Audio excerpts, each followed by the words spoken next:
Sin filtros. Una presentación de Tlatamuin y cobranzaonline.com. Si no recuperas, no pagas. Celta, 90 años de historia, tradición y descanso. Valle Luna, pisco artesanal, cosecha nocturna.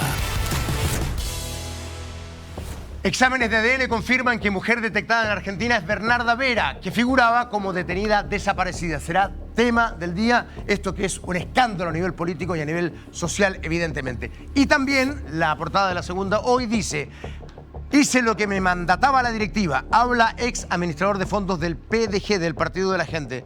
Sigue creciendo la polémica que de una u otra manera revivió, porque ya lo había dicho antes, el señor Gino Lorenzini, que está con nosotros hoy día. Pero antes de ir con Gino, presento a todo el equipo. Decía yo, casi una final mundial. No sé si hoy jineteado como capitán o no. Enfrente está el capitán. Bomba humana de Sin Filtros. Gabriel Alemparte, buenas noches, ¿cómo estás? Bienvenido. Muy buenas noches, muchas gracias Fernando por tu presentación. Bueno, quisiera primero dar un saludo a la gente de Coyhaique, que nos ve. Aquí me acompaña Baltasar y Telmo, que vienen desde Coyhaique y que nos acompañan esta noche, y un saludo a la profesora Gabriela Guerrero del Liceo San Felipe Benicio de Coyhaique y el curso segundo D, que nos ven y que nos ven lejos, así que a ellos dedicado este programa por estar tan lejos, muchas veces haciendo patria en lugares donde otros no están. ¡Viva la Patagonia! Vea la vaga usted que es patagón, ¿ve? Claro que sí. Bueno, ahora, mira, yo quería... Además del saludo a la Patagonia, al que me sumo, evidentemente, después voy a decir algo más particular. ¿Algo más quieres decir? A Natale, por supuesto. ¿Algo más quieres decir? Sí, mira, yo quería partir diciendo que no por hacer las cosas más rápido se hacen las cosas bien. Y yo soy el primero que está de acuerdo con el proyecto de ley que hoy día, o el proyecto de reforma constitucional que hoy día envió el presidente de la República, que viene a ratificar un poco el proyecto de ley que se presentó y que finalmente fue ley, la ley de reajuste, donde se establece que las autoridades de gobierno de distinto rango, se excluye al presidente de la República en esta reforma constitucional, no pueden consumir drogas, ni estupefacientes, ni sustancias ilícitas. No puedo estar más de acuerdo con aquello. Y creo que, evidentemente, esto tiene que ir acompañado de un hecho de lo que ocurrió el día jueves y viernes, cuando se le pidió la renuncia al subsecretario de Hacienda, Juan Pablo Rodríguez, que salió el día jueves producto de un test que habría salido positivo, mientras había una muestra anterior que había salido negativa. Yo creo que este tipo de políticas públicas que se implementan son fundamentales, evidentemente, para mantener la droga lo más alejada posible. A mí me gustaría que también se extendiera a los candidatos, sobre todo a los candidatos a diputados, a los candidatos a senadores, a los candidatos presidenciales. Pero esto tiene que ir acompañado, y la verdad es que hasta aquí había una regulación bastante poco legalmente firme de la Contraloría General de la República respecto de la aplicación de esto. Ya, perfecto, a través de la Contraloría. Será tema, pero me piden de producción, perdona Gabriel, sé que tú me entiendes porque entiendes este ruedo perfectamente, que antes de presentar a mi siguiente invitado, ponga este video, porque sin este video, creo que lo que él va a decir podría carecer un poco de fuerza. Con esto suma mucha más fuerza, atención. Es un hombre peligroso. El Rana es un asesino. Es el que habría asesinado al cabo de Carabineros Eugenio Naín y el que mató hace pocos días al carabinero suboficial del Grupo de Operaciones Especiales del GOPE, Marcos Cosme, cuando intentaban juntamente detenerlo. Resultó herido en el operativo Rana, y mientras se recuperaba, tal como lo haría cualquiera de nosotros ante circunstancias adversas, fue rápidamente visitado por un funcionario del Instituto Nacional de Derechos Humanos. Yo estoy seguro que si usted y yo estamos en una situación similar, también nos van a visitar. El Rana, Carlos Cancino Tapia, es además creyente, porque a nadie le falta Dios. Entonces estaba internado en el hospital de Valdivia y con autorización de Gendarmería y de un juez, de una señoría ilustrísima, se celebró en el hospital para él un guillatún. Entonces ahí autorizados por un juez, autorizados por Gendarmería, se escucharon las imploraciones, los ruegos, los lamentos, y se produjo la ceremonia religiosa, alterando todas las normas de seguridad para este asesino. Solo algunos esto lo encontraron divertido. La columna de Tomás Mochati el fin de semana, donde con su particular estilo hablaba de ciertas cosas que podían ser divertidas, pero que esta no lo era. Javier Pineda, ¿qué tal? Abogado y además especialista en derechos humanos. ¿Qué opinión te merece esta columna y básicamente lo que él está señalando? ¿Cómo se puede explicar esto, Javier? ¿Qué tal? Buenas noches, bienvenido. Buenas noches, Fernando. Mira, yo diría que hay que distinguir dos cuestiones, como el ser un asesino, que probablemente lo sea, no he tenido acceso a la carpeta investigativa, pero creo que fue el que disparó infraganti, ¿no? Y hay varios testigos de aquello, ¿no? No le quita los derechos humanos que pueda tener. Y el Instituto Nacional de Derechos Humanos, si tiene un reporte, me imagino que hubo una denuncia por parte de los familiares de que había sido torturado, al menos en la información que ronda en la prensa, tiene la misión, ¿no?, legal de apersonarse y constatar si es que es efectivo o no, porque en la comisión de un delito las propias agentes policiales no se pueden transformar en otros delincuentes. Entonces creo que eso también hay que distinguirlo, no hay ninguna ilegalidad en aquello y es parte del mandato.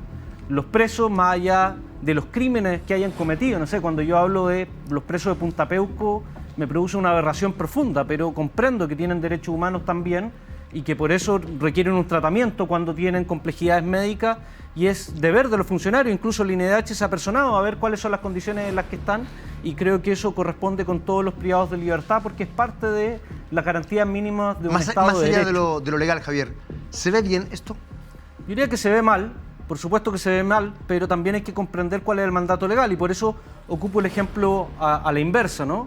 En materia de Punta Peuco, a mí me producen repulsión quienes están en esa cárcel, pero entiendo que tienen derechos humanos, por tanto también el INDH se ha personado y también tienen garantías médicas al momento de ser tratados y creo que Javier, con justa razón mucha gente, sobre todo los familiares de víctimas, pueden señalar que después de las atrocidades que cometieron no corresponde que reciban un trato humanitario, pero yo creo que en esos casos hay que defender el frágil Estado de Derecho que existe en nuestro país. ¿Frágil Estado de Derecho? Sí, claro. ¿Al respecto o en general? En general, yo creo que hay un frágil Estado de Derecho. Creo que hemos avanzado, y no solamente en este gobierno, en la pérdida de garantías mínimas. Creo que se ven en distintas dimensiones. Precisamente una de esas es la ley Naín Retamal. Todos diríamos y estamos de acuerdo que está mal que asesinen un carabinero. Por cierto, hay familias que resultan afectadas producto de esa decisión, pero eso no es excusa también para legislar en torno a favor de una ley que luego uno ve que los casos que se aplica no son precisamente en protección de esos carabineros que estaban persiguiendo delincuentes,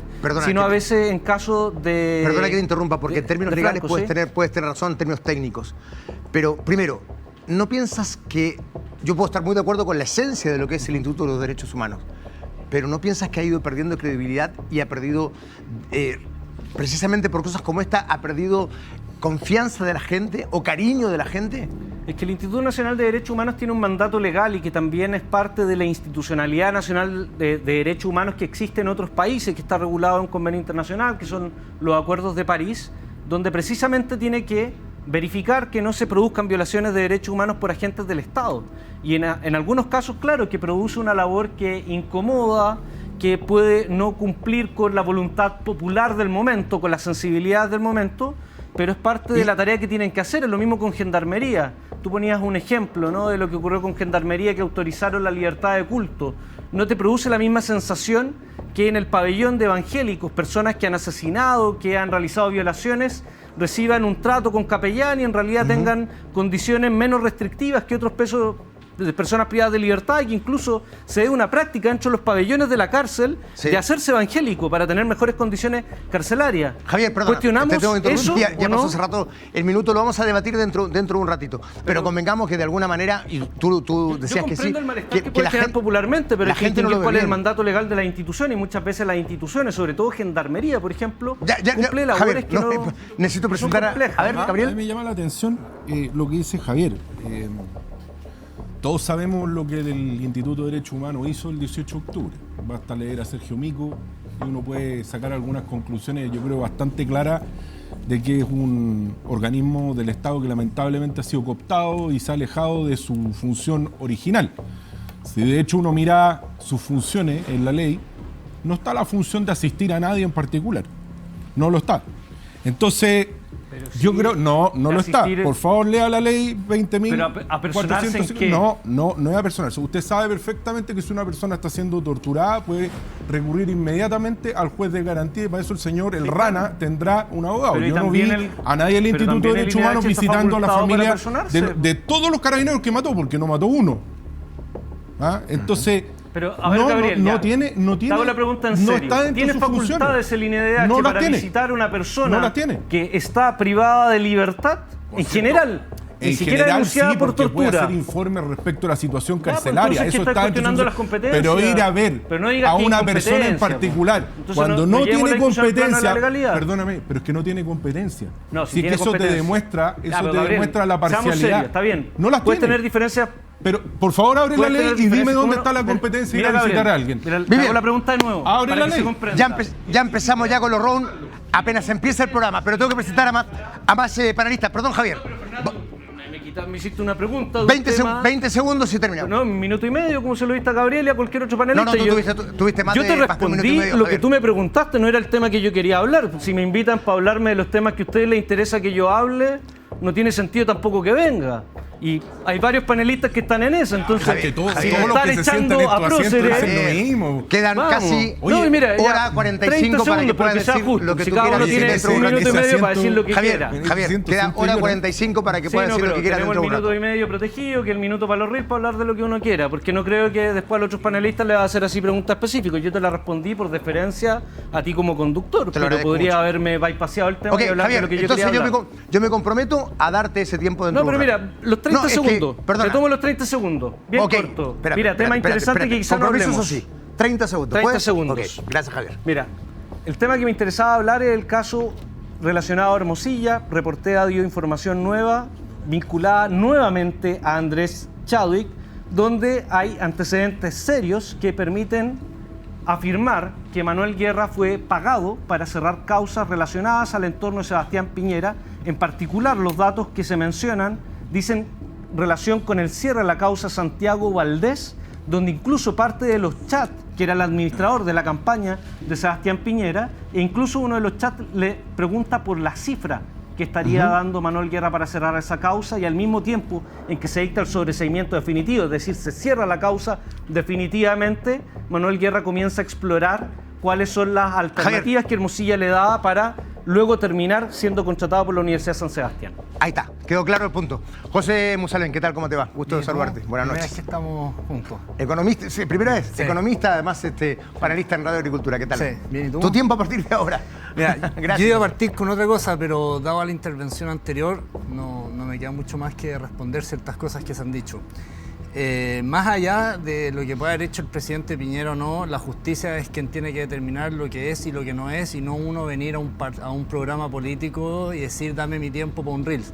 Yo lo que quería hablar y conectarlo era precisamente a lo que dijo Javier. Yo no te interrumpí. Yo creo que uno de los grandes problemas que tenemos en Chile y por qué la política está tan dinamitada y tan cuestionada por la ciudadanía y la gente civil es precisamente por esto. Porque finalmente lo único que se busca es el Reels, el me gusta, el cómo hago una cuña fácil para subir de seguidores, etc. Y hoy día la gente en su casa lo que está esperando son respuestas por parte de los actores políticos y por cada una de las personas que básicamente hoy día están jugando un rol. Yo me voy a hacer referencia en algo particular que es mi área, que es la mega reforma o la reforma, como a mí me gusta llamar, que es la reforma de reconstrucción de este país. Cuando uno habla de la reforma de reconstrucción es porque cuando algo se daña hay que reconstruirlo. Nosotros teníamos dos Chiles hasta el 2014, teníamos un Chile que crecía, que tenía problemas sin ninguna duda, que habían cosas que mejorar sin ninguna duda. Pero todo lo que vino después del 2014 en adelante y acompañado en parte por el movimiento estudiantil, acompañado por las malas reformas del señor Arena, impulsadas por la expresidenta Bachelet, que mete al juego democrático dos partidos que a mi gusto de verlo no son democráticos, y pidiéndole perdón al participante que va a venir después, que es el Frente Amplio del Partido Comunista.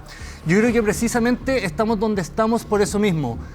Por eso mismo. Pero lo único que le quiero decir a la ciudadanía es que si llevábamos 2 años haciendo algo que no funcionó, la única manera de poder cambiarlo es dar un vuelco en 180 grados. Y esta reforma de reconstrucción lo que está haciendo es precisamente esto, es volver a pavimentar lo que se cambió y que hizo grande a Chile en su momento cuando nos llamaban el jaguar de Latinoamérica por cosas que funcionan. Gracias. José Ignacio Musalén con nosotros en esta noche también. Señor Lorenzini, ¿qué tal? ¿Cómo le va? Buenas noches. Muy buenas noches, Fernando. Qué polera extraordinaria. Voy a permitir saludarlo de la mano. Bueno, a todos en realidad. Las poleras de Lorenzini con nosotros en Sin Filtros. ¿Viste la portada, no? Bueno, la verdad es que no me sorprende. Primero doy las gracias al espacio acá en Sin Filtros. Si no me hubiesen dado el espacio hace 2 semanas, esto no sería realidad. Esto no sería realidad. Es decir, primero, para que la gente entienda el problema, se crea un partido político engañando a 25.000 personas para que den las firmas bajo ciertas condiciones que nunca se cumplen. Primer punto.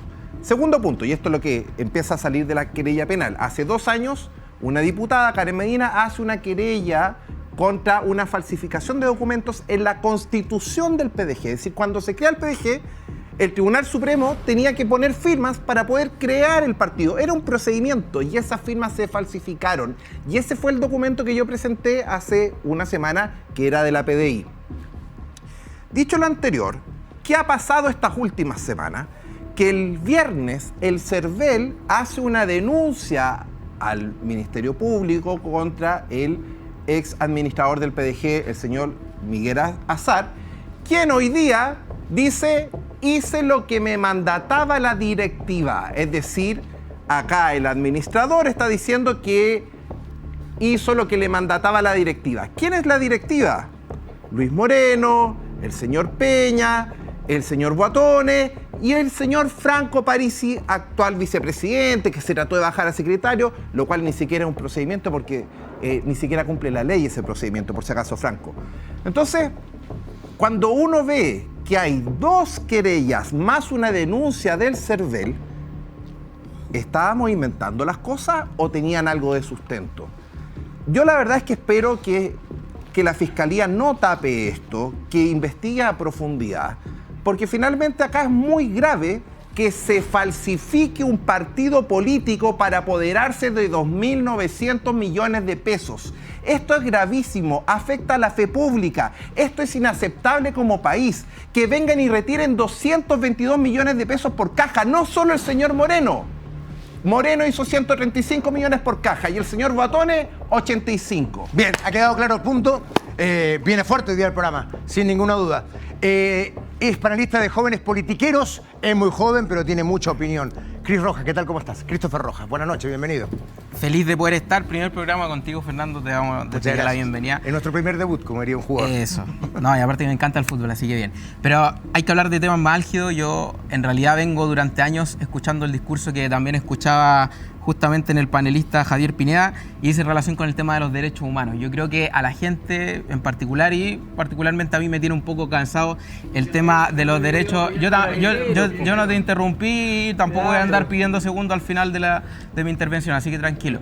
Lo que yo me refiero es que me tiene un poco cansado y me parece impresentable este discurso de los derechos humanos solamente cuando dice relación con algunos casos. Sin embargo, cuando hay otros casos, particularmente no nos acordamos de los derechos humanos. Por ejemplo, yo no sé si tú te acuerdas de lo que ocurrió con Juan Barrios, que lamentablemente, en base a tu apreciación, no hay terrorismo en la Araucanía. Juan Barrios lo quemaron vivo dentro de su camión y yo no vi a los derechos humanos levantando banderas por aquello. Yo, cuando lamentablemente fallecieron y mataron a los 3 carabineros justamente en los sectores en donde hay terrorismo, tampoco vi abanderado a los derechos humanos y tampoco te vi a ti particularmente. Cuando han habido los casos de terrorismo en la Araucanía, el Molino Grolmus, los casos particulares de niños que siguen matando en nuestras comunas. Recordemos que hoy hubo una niña de 7 años de edad que la apuñalaron 9 veces, y resulta que cuando tú ves esa realidad, esto es más delincuencia que se está viendo cada vez más, pero cuando tú ves que realmente se le están violando los derechos humanos a los chilenos y resulta que los organismos que defienden los derechos humanos no salen a decir absolutamente nada, a mí me parece por lo menos impresentable. Y yo creo que este discurso de tomarse, insisto, de los derechos humanos por parte tuya solamente cuando afectan a cierto grupo en particular, a mí me parece impresentable, me parece hipócrita, me parece innecesario. Hecho el punto, tendrán tiempo dentro de un rato para hacer la bilateral, como le llaman acá, a Sinfiltro. fue a ver todos los casos que mencionaste. Perdón, es que no te escuché, Javier. ¿Qué cosa? Yo no soy defensor del INDH. Muy bien, no. Lo que hay que hacer. No, de hecho no. Lo que hay que hacer. Te abogado de funcionarios del INDH. No, pero escucha. Demandas en contra del INDH. ¿Cuál? Entonces no hagan gala de la ignorancia tratando te hago un puro ejemplo. Malo y te hago un penca. puro ejemplo y me arrepiento a lo mejor de todo. Mira, diste el ejemplo de los tres carabineros, lamentablemente asesinado. El INDH viajó en la comitiva. Perfecto, un puro ejemplo. ¿Qué dijiste tú, por ejemplo? ¿Qué dijiste cuando ocurrió lo que le pasó a Juan Barrios en la Araucanía? ¿Cuál fue tu declaración? ¿Sabes quién es Iván Tapia? Fue igual de. ¿Sabes quién es Iván Tapia? ¿Te interesan los carabineros de verdad? ¿Qué dijiste? ¿Sabes quién es Iván Tapia? ¿Pero qué dijiste? ¿Sabes quién es Iván Tapia o no? Te estoy haciendo una pregunta. ¿Sabes quién es Iván Tapia? La pregunta no se responde con una pregunta. Te respondo como quiero. ¿Qué dijiste en ese entonces? Si no tenía idea de derecho humano, además. ¿Diste alguna declaración? ¿Sabes quién es Iván Tapia? La Por lo menos estudiaron en una universidad seria. Estudiaron en una universidad seria. Está bien, no se lograron escuchar, por tanto, esta discusión. Cámbiame la música, por favor. A ver, cámbiame la música, por favor. Entiendo que hace mucho rato no estaba sentado aquí, en este panel. Y cada vez que viene, lo sé porque este programa yo lo veía antes, caía una bomba. Está con nosotros Renato Garín. Buenas noches, bienvenido, Renato. Buenas noches, Fernando. Buenas noches a la audiencia de Sin Filtro. Quiero felicitarte, Fernando Solabarrieta, por las entrevistas que has hecho. A Chile le hacen falta buenos entrevistadores que hagan las preguntas que hay que hacer. Y como tú no vienes del palo político, probablemente nadie te explicó que las entrevistas políticas son fingir. Entonces el entrevistador finge que pregunta y el entrevistado finge que responde y eso después dicen, uy, qué buena la entrevista. Y como tú vienes de otro mundo que no es el político, no estás acostumbrado al cinismo de los políticos de decir lo que les conviene cuando les conviene y si no, no te contestan la pregunta y no hay entrevista, ¿no? Aquí hay otra lógica que me parece importante remarcarlo. Hacen falta periodistas como usted, Fernando Solabarrieta, se lo digo sinceramente. Muchas gracias, Renato. Segundo, quiero recomendar... A propósito de eso, perdona, me surge del periodismo también. ¿Por qué hace rato que no venías, Renato? Estaba enojado con el uruguayo. Ah, con don Gastón, ya me queda claro. Perfecto. ¿Don Gastón le dice usted? No, en realidad... Sí, ¿quiere que te diga don Gastón? Gastón, weón. Emancípese, compañero. Sí, señor. Sí. Renato, perdón, te interrumpí. Disculpa. Sí, yo estaba molesto, la verdad, con algunas lógicas que había en este programa y que se las han llevado a otro lugar ahora, porque los panelistas que a mí me agredieron en este programa, que están los videos en YouTube, ahora están en TVN, no están acá. ¿En Televisión Nacional? Sí. Por... en Televisión Quiero abierta, recomendar entonces. 2 libros a la audiencia que me está escuchando atentamente. A ver. El primero se llama Mapocho Incaico, del profesor Rubén Stever, uno de los mejores arqueólogos de la historia de Chile, mejores arqueólogos del mundo, quien ha descubierto que debajo de Santiago de Chile había una ciudadela inca y debajo de la ciudadela inca había una cultura prehispánica. Este libro está número 1 en los rankings, va a entrar probablemente al currículum escolar. Si a usted le importa la historia de Chile, esto es muy, muy importante.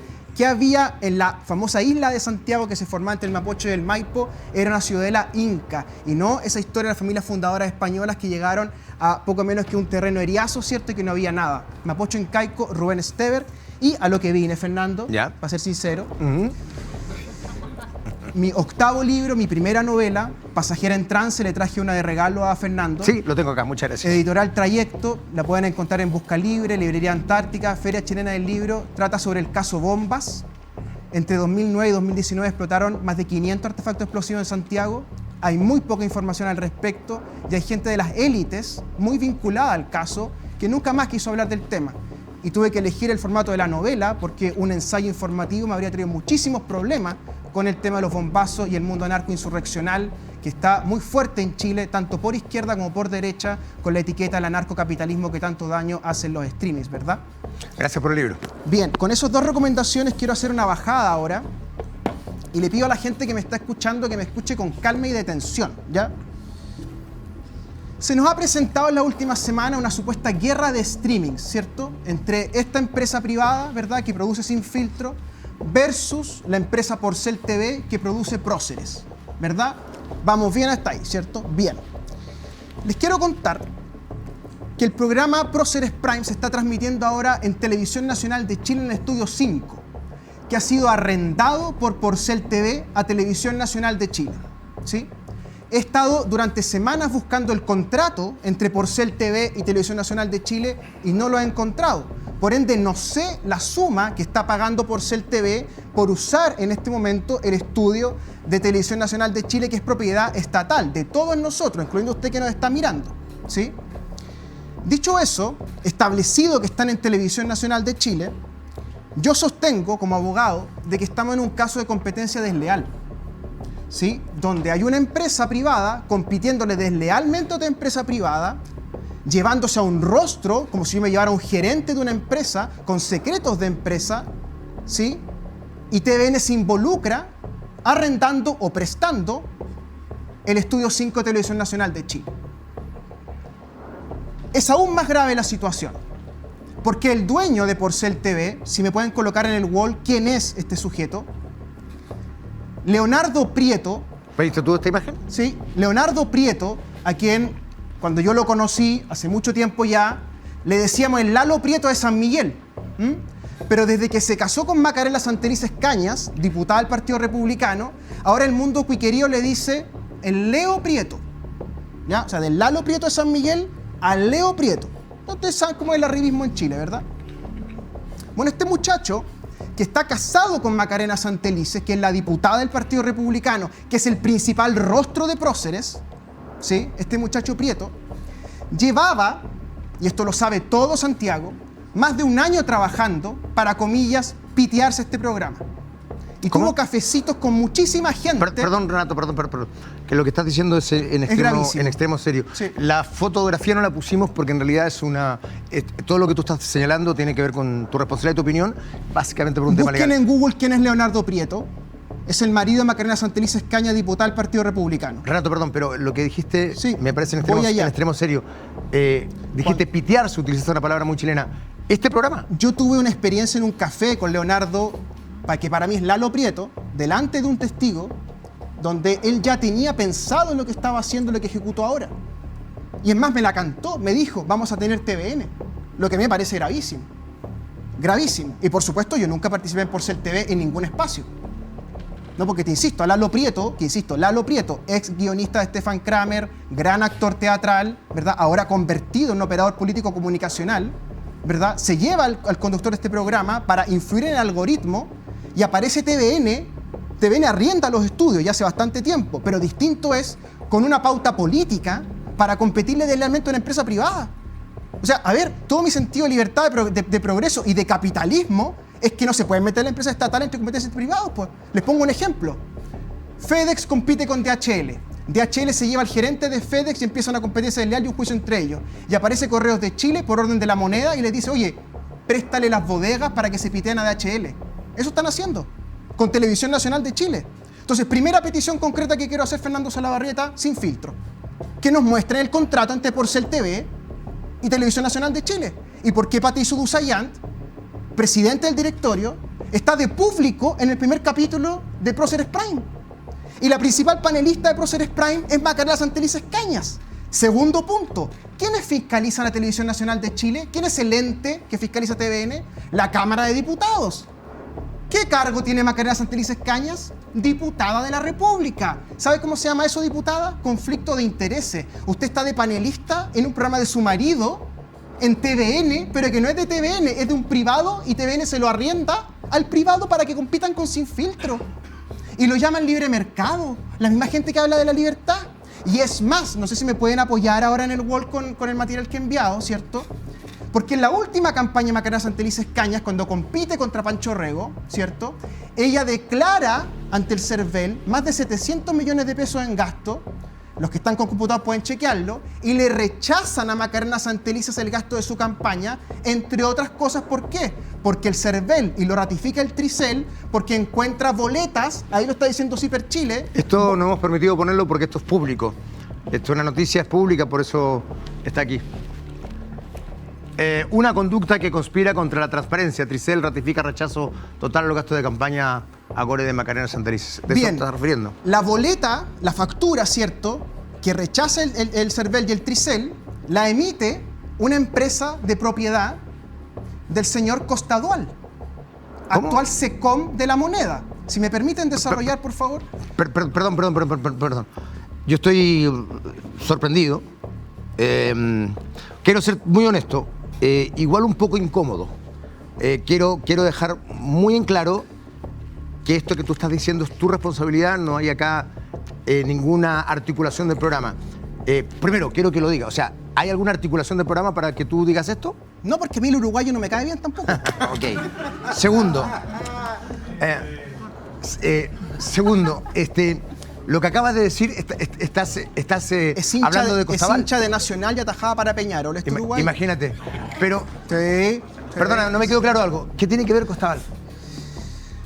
La gente se nos va a desconcentrar, ya, pero esto es gravísimo lo que les voy a explicar, y esto es por qué en Chile no hay periodismo de verdad, porque esto debería estar en La Tercera, debería estar en el Mercurio o en otros medios de comunicación, ¿cierto? Que hagan la pega de investigar lo que está pasando. Ya, miren, a Santelice, que está casada con el ex Lalo, actual Leo Prieto, ¿cierto? Ex alcaldesa de Olmué, nieta de Augusto Pinochet, si me permiten decirlo, lo que no es un pecado, pero lo agrego. Le rechazan en el CERVEL y en el TRICEL el gasto completo de su campaña. ¿Por qué? Porque encuentran facturas injustificadas, un atentado a la transparencia, dice el TRICEL, emitidas por el señor Costadual, actual SECOM de la moneda, el famoso Yeti. Y cuando uno coloca en Google Costadual más Leonardo Prieto, aparece la SPA, Costadual y Prieto SPA, que le presta servicio, adivinen a quién, al Partido Republicano y a la campaña de Macarena. Esto es muy notable lo que estamos viendo. O sea, la persona que está en la SECOM es socio del dueño de Porcel, TVN les arrienda un estudio para competir con este programa, y la principal panelista es la diputada Santelices, que debiera estar fiscalizando a la empresa de su marido adentro de TVN. Y cuando llegan las diputaditas y diputaditos de derechas y de izquierdas a hacer su debate y intercambiar opiniones, ¿saben lo que hacen en TVN? Me lo contaron los trabajadores. Entran a TVN y preguntan, ¿dónde es Porcel? Adentro de TVN. Mis convicciones democráticas me hacen venir a este programa a denunciar esto, porque se está usando Televisión Nacional de Chile en una guerra de streamings por las mismas personas que nos dijeron durante 3 años consecutivos y más que iban a vender TVN, que TVN era una máquina política, que TVN estaba al servicio del Frente Amplio. Esto que está haciendo el señor Prieto ya es bastante feíto, bastante feíto. De bonito no tiene nada, es bastante feíto. ¿Sabe a quién se parece? A Nicolás Copano con su asunto turno. Es el equivalente. Mientras gobernó el Frente Amplio, levantaron y hincharon turno, ¿cierto? Y ahí está Matías Mesa López Andía, ex jefe de gabinete de Gabriel Boric, sentado en turno, ¿verdad? Ahí están los diputados del Frente Amplio haciendo campaña electoral permanente en turno, donde todo lo que hace el gobierno está mal, y uno va a Porcel y están los otros diputados haciendo campaña y todo lo que hace el gobierno está bien.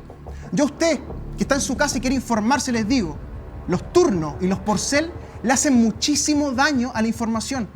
Porque lo que hacen es levantar una agenda política con dineros públicos o semipúblicos. Y eso hay que cortarlo. Perdón, en esto último te interrumpo. Tú me estás señalando que hay... Está hablador el café, Fernando. Sí. Y, ¿quieres más café? Sí, te que hace un poquito de frío.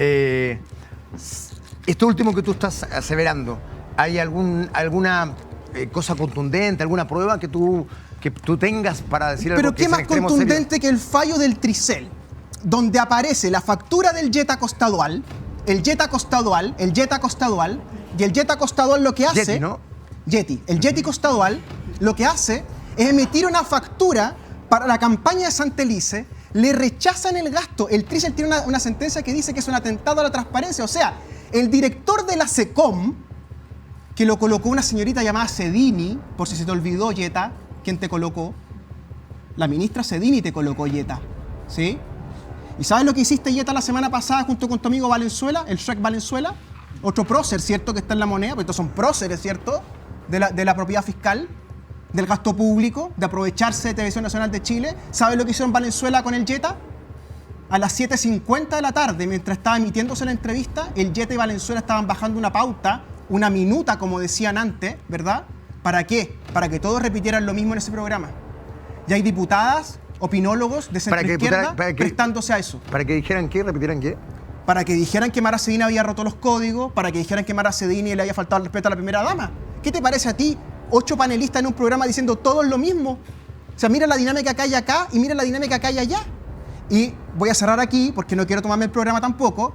En mi siguiente intervención les quiero hablar sobre los bots y cómo las audiencias en YouTube pueden ser manipuladas, porque usted en su casa no lo sabe. Upa. Yo sabía que conducir este programa iba a ser difícil, pero creo que estoy viviendo un minuto, no solo en este programa, en mi carrera, en extremo complejo. Y eso que es tu segunda semana. Porque, perdona, yo. Y eso que es tu segunda semana. En la segunda semana, sí. ¿Va a terminar feliz y forrado? Claro, y eso que no hemos hablado feliz y forrado todavía. No. Sí, ¿sabes por qué? Porque igualmente quiero decir, Gabriel, voy contigo ahora, que se está hablando, claro, que también estamos hablando de un programa de la competencia, se está hablando, en fin.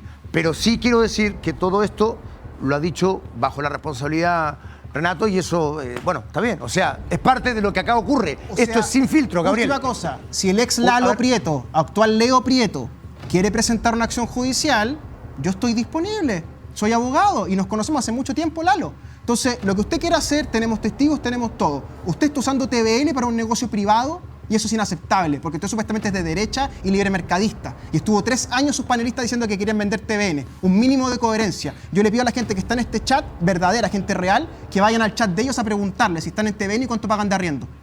Pero, ¿sabes qué? Dentro de todo lo que señalaste me queda dando vuelta algo. Que había detrás de esto había una suerte de instrumentalización. Cuando a ti te lo dijeron directamente y tú citaste la frase, vamos a pitearnos sin filtro. Agrego más. Tenemos un testigo Prieto. La reunión que yo tengo con Prieto, es Américo Vespucio, se demora en la reunión Prieto porque él estaba dentro del comando en la calle Rapallo, en el comando del presidente Castro. Entonces, a mí me parece que es muy evidente que hay un sector, porque es un sector de la moneda. Yo no quiero involucrar al Chilota Alvarado, no quiero involucrar al senador García Romero, que es gente decente y correcta. Esto es Valenzuela y el Yeta. ¿Ya? Valenzuela y el Yeta con Prieto, más el ex conductor de este programa, están intentando armar una especie de revista Granma. ¿Ah? ¿Y a que les gusta Cuba? Una especie de Granma. O los que les gusta Argentina, una especie de 678. Es decir, un programa oficial del gobierno donde puedes bajar la pauta de la moneda directamente sin que haya el ruido que hay acá. ¿Se entiende? Control político. Y eso lo está haciendo el Yeta Costadual, que está en la prensa con boletas y facturas truchas para la campaña de la señora del dueño de Porcel. Esto es más claro imposible. Y esto tengo que venir a decirlo yo, señora, señor, porque la prensa chilena no hace su pega. Gabriel, en parte. No, me parece, bueno, una vez más, Renato teje los hilos, ¿no? Y está muy bien tejido, yo creo. Yo solamente hay un dato que dio, sin perjuicio que esto es incómodo, porque mucha gente que viene para acá, pasa por acá y va allá, ¿no? Pero sí hay un dato que me parece que se debe transparentar y que debe ser transparentado completamente. TVN no tiene la capacidad legal, no está habilitado legalmente para hacer negocio al interior de su empresa, una empresa pública. Renato dio un ejemplo muy bueno, lo de DHL con Correos de Chile y cómo tú puedes en el fondo hacer una competencia leal. Yo creo que es fundamental por transparencia con la audiencia particularmente. Yo creo que en el mundo del streaming, los streaming no se topan, pero por transparencia me parece que los contratos que tenga Televisión Nacional con cualquier particular deben ser expuestos. Y yo lo he dicho muchas veces, perdona, no solamente respecto de este contrato, ojo, los contratos de los rostros, que todavía no sabemos cuánto ganan. Gabriel, ¿cuántos años llevas tú en Sin Filtros? 6. O sea, desde que comenzó más o menos, ¿no? Sí. ¿Por qué crees tú que efectivamente, de acuerdo a lo que dice Renato, que no tengo por qué no creerle, además después de todo lo que él señaló con contundencia, ¿por qué crees tú que el gobierno instrumentalizaría un programa para derribar Sin Filtros? Primero, de acuerdo a tu experiencia, ¿eso es así? ¿Puede ser así? Yo creo que en los últimos años ha sido así. Yo creo que el ejemplo de turno, como bien decía Renato, es un ejemplo clarísimo cuando, y yo lo dije muchas veces a propósito de la broma de Paredes, pero la SECOM inventa un medio que se puede inventar de distintas maneras. Finalmente se levanta plata por un lado y después llegan los personajes por el otro cuando se acaban los gobiernos. Ver a Matías Mesa Lopendía en turno es un ejemplo claro de que algo hubo antes. Pues no, si, a ver, hasta las 2:15, pues no somos tan... yo creo que la gente es capaz de entender porque lo ve todos los días cuando un personaje aparece, no es baladí. Yo creo que ahí hay un hecho y por lo tanto a mí me parece que para cualquier gobierno hoy día manejar la pauta del streaming, que es sin duda lo que no es la televisión abierta, es muy importante, es muy relevante poder tener espacio. Ahora, yo aquí hago fe de lo que dice Renato, me parece que hay ciertos elementos que son plausibles, que evidentemente a mí me encantaría saber lo del contrato. Eso es algo que me ronda y creo que los diputados deberían fiscalizar como corresponde, y también el directorio de Televisión Nacional, si para eso está. Quinto es difícil. Pero viste, pero te das cuenta, ¿no? Entonces, Va a hablar de humanidad. Mira, Pero es que me da risa, puedo tener derecho a reírme porque me da risa que tú que defiendes la muerte, la desaparición, la tortura, el exilio, vengas a pedirle un poquito de humanidad. O sea, me parece carerraja por lo bajo. Oye, pero ríete como Ya, Oca, ya, profe. Mira, pero por favor, yo también quiero... Te doy el pase. Pero por favor. Esa es la misma reacción que tienen los profesores de historia cuando uno hace preguntas súper válidas, que de alguna forma, por mantener una postura ideológica. Yo creo que la invitación es súper simple. Escucharnos entre todos, y esa es una lógica. Va a hablar Maximiliano y después te voy a dar de inmediato que hace rato me tiene la mano levantada. Denme paciencia porque hoy día está full esto. Maximiliano. Gracias, Fernando. Oye, mira, esto, lo único que ha demostrado hoy día en todos estos minutos es lo intolerante que son ustedes. Ustedes no aceptan opiniones distintas. No, me refiero a los que me han interrumpido, ¿cierto? Y no me han dejado hablar, ¿ya? Yo tengo el legítimo derecho a pensar que puede haber ahí, en el informe Rettig, otro falso detenido desaparecido. ¿Y por qué tengo el legítimo derecho? Es un legítimo derecho. Porque desde el año 2008 en adelante se han encontrado al menos 8 casos de falsos detenidos desaparecidos. Y aquí voy a cambiar el tema dentro del mismo punto. ¿El gobierno qué hizo? Porque el gobierno de Boric, que era el más preocupado por defender los derechos humanos, lo oculta. ¿Ya? Y eso no lo dije yo, lo dijo el jefe de analista, Sandro Gaete, de la PDI, que el ministro Cordero sabía que esta detenida desaparecida estaba viva y oculta la información, cambia las cláusulas de confidencialidad de los contratos para que nadie hable nada. ¿A ustedes les parece ético el gobierno, en una cosa tan grave como derechos humanos, ocultar la verdad? Por eso que, y aquí te respondo a don Pablo y te paso el punto, personalmente me querellé en el mes de octubre del 2025, a lo mejor usted no lo sabe, en contra de quien resulte responsable, en contra del ministro Cordero y de la abogada del programa de Derechos Humanos, Paulina Zamorano, por haber ocultado información y no haber denunciado directamente al tribunal la posible comisión de un delito, que es la obtención fraudulenta de una pensión a un tercero. Gracias, Max. Tengo que dar la palabra. Felipe, un segundo. Lo que pasa es que... ¿Qué pasa, Gustavo? Es que ¿sabes lo que pasa? Que me parece a mí que aquí se pierden todas las proporciones y una hipérbole completa lo que está haciendo Max. Cuestionar una política pública de reparación. Cuestionar el informe Rettig, que acreditó 3.195 casos, de los cuales 8 serían falsos casos de detenidos desaparecidos. 8. Es menos del 0,2% del total. Resulta que cuando hablamos de justicia, y me parece bien que Max lo haga a través de los tribunales, porque eso habla de responsabilidad. Gracias. Y que se hagan efectiva la responsabilidad, incluso si es el ministro Cordero, y quien sea. Con la querella. Pero quiero decirle a Max que de esos casi 3.200 casos de detenidos desaparecidos, solo el 34,7% ha obtenido algún tipo de sentencia. Y los errores que existen en este tipo de informes sobre violaciones de derechos humanos en dictadura es que existe un problema de trazabilidad de la información. Porque le quiero decir que muchos de esos 3.195 personas no se han encontrado hasta el día de hoy. Y no se saben porque los militares destruyeron la información que daba cuenta del destino de esas personas. Entonces, venir a cuestionar por menos del 0,2% de error, que es una tasa de error cercana a 0, en una política de reparación que el Estado le debe a todos esos ciudadanos que fueron asesinados por agentes del Estado, me parece que es una hipérbole completa, es una exageración, y me parece que no se puede, a partir de solo esos 8 casos, venir a cuestionar un informe que fue hecho con absoluta responsabilidad, transversalmente por todos los partidos políticos. Rocío, voy contigo, o con Maida, ya voy a pasar la palabra para allá, pero antes tenemos una altísima sintonía. bueno, líderes absolutos, cosa que nos alegra, su cariño nos alegra, su sintonía, evidentemente. Pero tenemos poco like, así que denos like y manden superchat, porque lo vamos a leer en el día de hoy. Hoy día quiero leer mucho superchat, así que manden su superchat. Póngale like y, claro, suscríbase también a Sin Filtros. Oye, ¿tú no crees ¿cuál de las dos? Rocío, y después Mayra. Pero tú no crees que el cuestionamiento, Gustavo, del informe, que nosotros todos tenemos el legítimo derecho a cuestionar el informe y muchas cosas más, incluidos los procesos. O sea, puedes cuestionar el holocausto si quieres, no hay problema. Gustavo, ¿tú no crees, porque no los he oído, ni a ti ni a Felipe, que se han referido más a este tema, decir que esta señora es una fresca ra, que ha obtenido pensión si yo lo dije, pero si lo dije al principio me y que la que más cuestiona esta memoria histórica es esta señora fresca, todos los exonerados políticos y todos los diputados que votaron en contra de buscar la osamentas del servicio médico legal.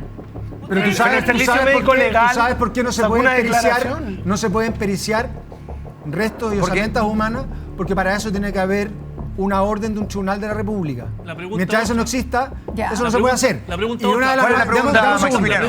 Una de las razones... ¿Cuál es la pregunta? Te complemento, sí, un minuto. ¿Y por qué no lo han hecho los tribunales si ellos investigan causa de derechos humanos? Porque los querellantes no lo piden.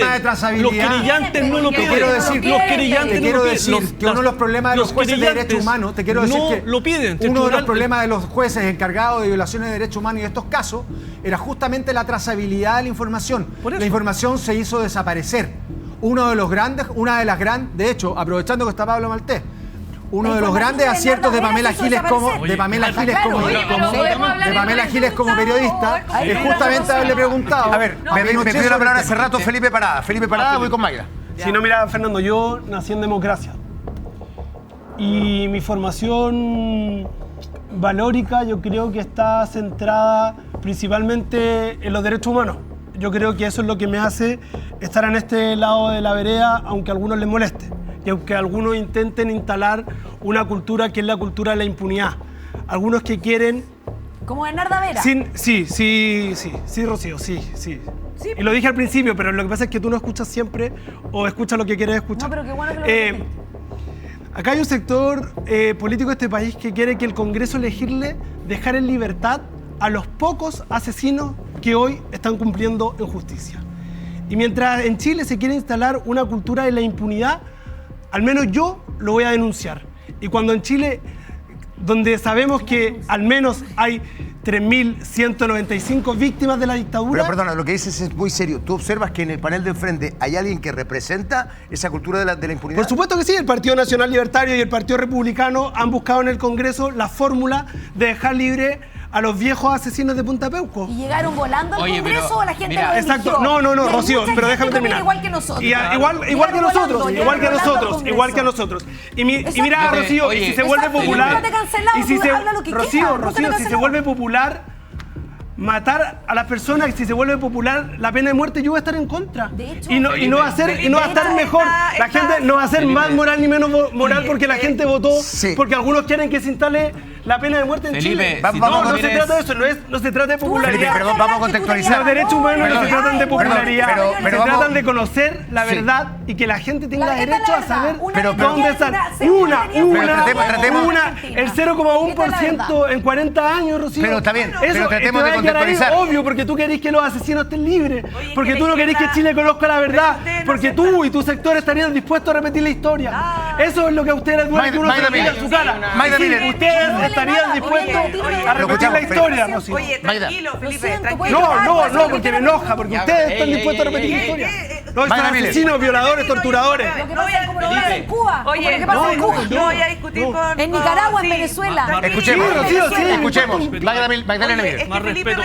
Aquí hay mujeres y creo que tengamos algún respeto. Nunca le he faltado respeto a la mujer. No soy como Italo Vega de tu partido, tranquilo. Felipe representa la intolerancia de la izquierda que no acepta nada.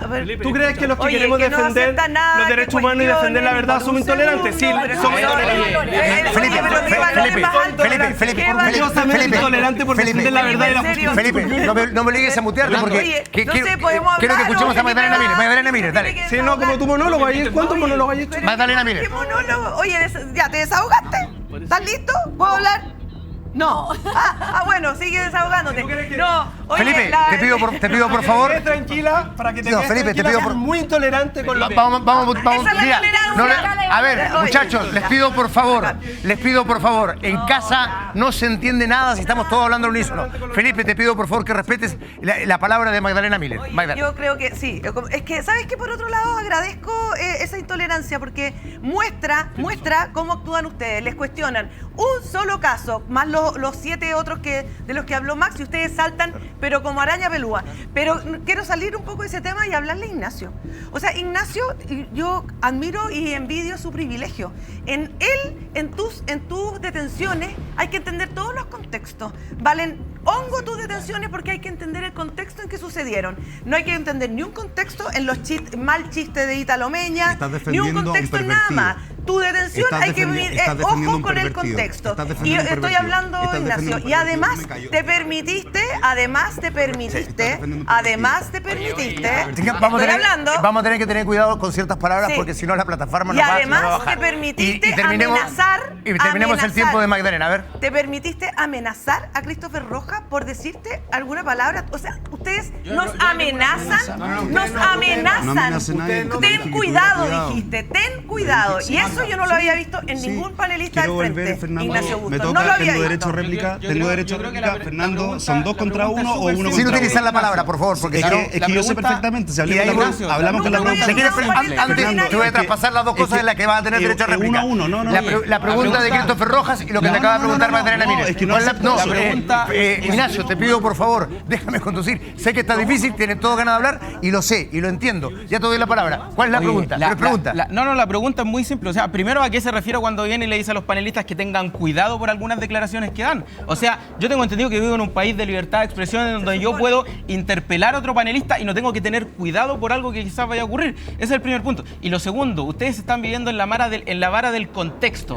O sea, estamos hablando de que hay ciertos delitos que dependen o ciertas cosas que dependen de cierto contexto. Es lo mismo que ocurrió en la época... Tranquilo. Es la misma, es lo mismo. Porque, escúchame. Hay delitos de delincuentes en el estallido en donde los tipos llegaron y terminaron recibiendo menciones de gracia. ¿Sabes cuál era la excusa que le daban? A pesar de que lo aplaudían en el ex Congreso y le daban pensiones de gracia, decían, no, es que depende del contexto. Yo creo que es un mal argumento. Ahora te pregunto, ¿por qué? ¿Puedo hablar? Sí. Oye, ya, pero perfecto. tiene abogado, ¿Puedo hablar? Entonces, con cuidadito. Porque cuando bueno, señora, ¿puedo hablar o no? Señora, ¿puedo hablar? ¿No puedo hablar?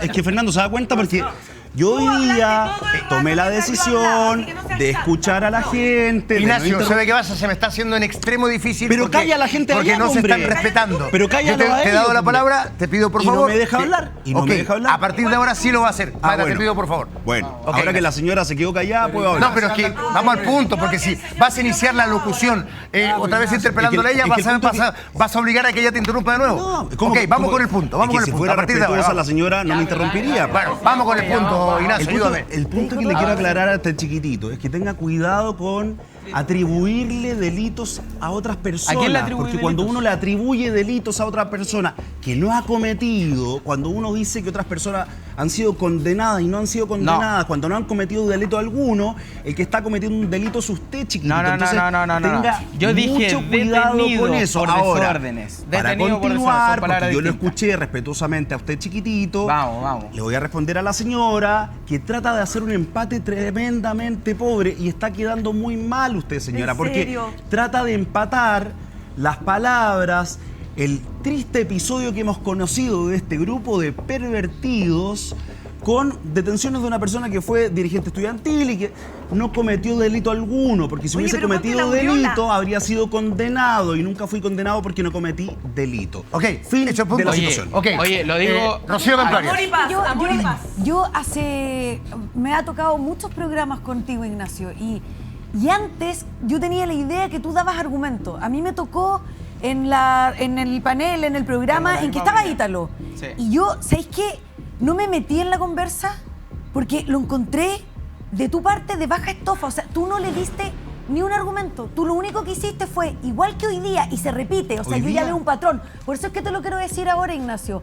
Tú antes algún argumento dabas y da todos los que quieras para rebatir ideas. Pero ese día le dijiste tonto, pelotudo, no sé qué, puro insulto. Fernando, Espérame. ¿puedo responder, No, por favor, déjame terminar. A la Maida en este minuto le estáis diciendo señor, así como una ofensa, ¿no es cierto? Ya, eso es lo que yo entiendo, claro. Y a Cris le dice chiquitito, sin argumentos. Entonces, yo creo que yo no te doy, no voy a dar clases ni de moral, ni cómo tú hacer el debate, ¿te fijáis? Me da lo mismo en realidad, pero esto de como dar clases de, oye chiquitito, oye no sé qué, y estás comparando un delito como si además Ítalo hubiese cometido un delito, porque hasta el momento yo no veo el delito y no lo ha cometido, pero entonces tú como que te sacáis los pillos insultando a las personas, amenazando a las personas. Acá son todos los panelistas importantes, pero tampoco podemos llevar todo el programa a un panelista. ¿Sabe qué? Habló la ex vocera de gobierno Camila Vallejo, me parece que este tema es igualmente trascendente. Atención. Yo creo que sí hubo una gran estafa. La promesa de la seguridad. O sea, lo que más movilizó, a mi modo de ver, puedo equivocarme, pero lo que más movilizó en el voto hacia la candidatura de Kast fue la promesa del orden, control, seguridad, de que prácticamente iba a poner una mano dura tal que iban a bajar drásticamente los homicidios, y lo que vimos ahí fue más bien improvisación. Recordemos que el anuncio del recorte fiscal tocó en primer momento al Ministerio de Seguridad Pública. O sea, le iban a recortar presupuesto al Ministerio de Seguridad Pública cuando ya todos habíamos logrado un consenso de que para mejorar las capacidades de despliegue del Estado, para el combate al crimen organizado, etc., se requiere... Bien, voy a salir con Pablo, que me había pedido la palabra. Respecto de esto habla de la gran estafa del gobierno. Está difícil. Primero, yo no estoy de acuerdo en promover tanto a Matamala con su lavado de imagen. No me gusta. Tienes razón. Quiero cerrar solo con una apreciación respecto al punto anterior. Yo creo que el tema del informe Rettig, los detenidos desaparecidos, se resolvería súper fácilmente si es que ustedes lograran que los militares entregaran toda la información. Por ejemplo, esta señora Bernarda, no me acuerdo el apellido, Vera. que es un caso, claro, aparentemente un caso falso, si las Fuerzas Armadas hubieran entregado la información respecto de qué es lo que hicieron con ella, no tendríamos ese problema. Si hubieran entregado la información respecto... el colega decía que el ejército o las Fuerzas Armadas destruyeron la información. A mí no me consta, a mí me parece que es muy probable que tengan la información y lo que tendrían que hacer es entregarla a los tribunales de justicia y resolveríamos todo el problema. Pablo. O sea, no nos encerremos en una cuestión que es absurda, que es esta discusión de que tú tienes unos casos, otro puede tener otros casos y que estamos luchando contra la impunidad uno y otros no.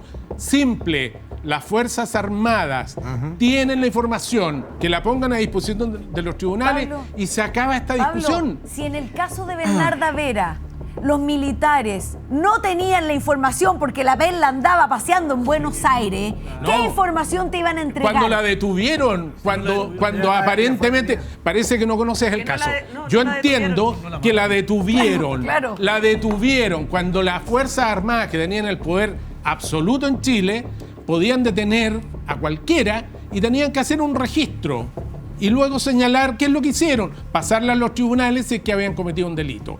Como eso no ocurrió hoy, ocurrieron miles de irregularidades que están consignadas en sendos informes.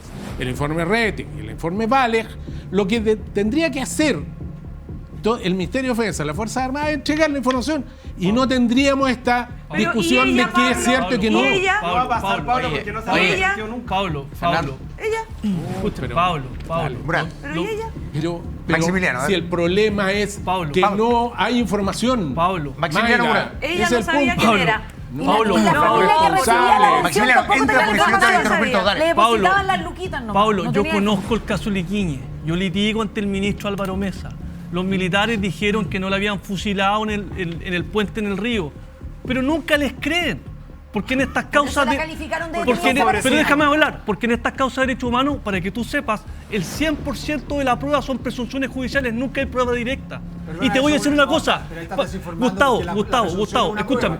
Tú sabías que el ministro o el juez que juzga a estas personas investiga, procesa, acusa y condena al mismo tiempo, es juez y fiscal.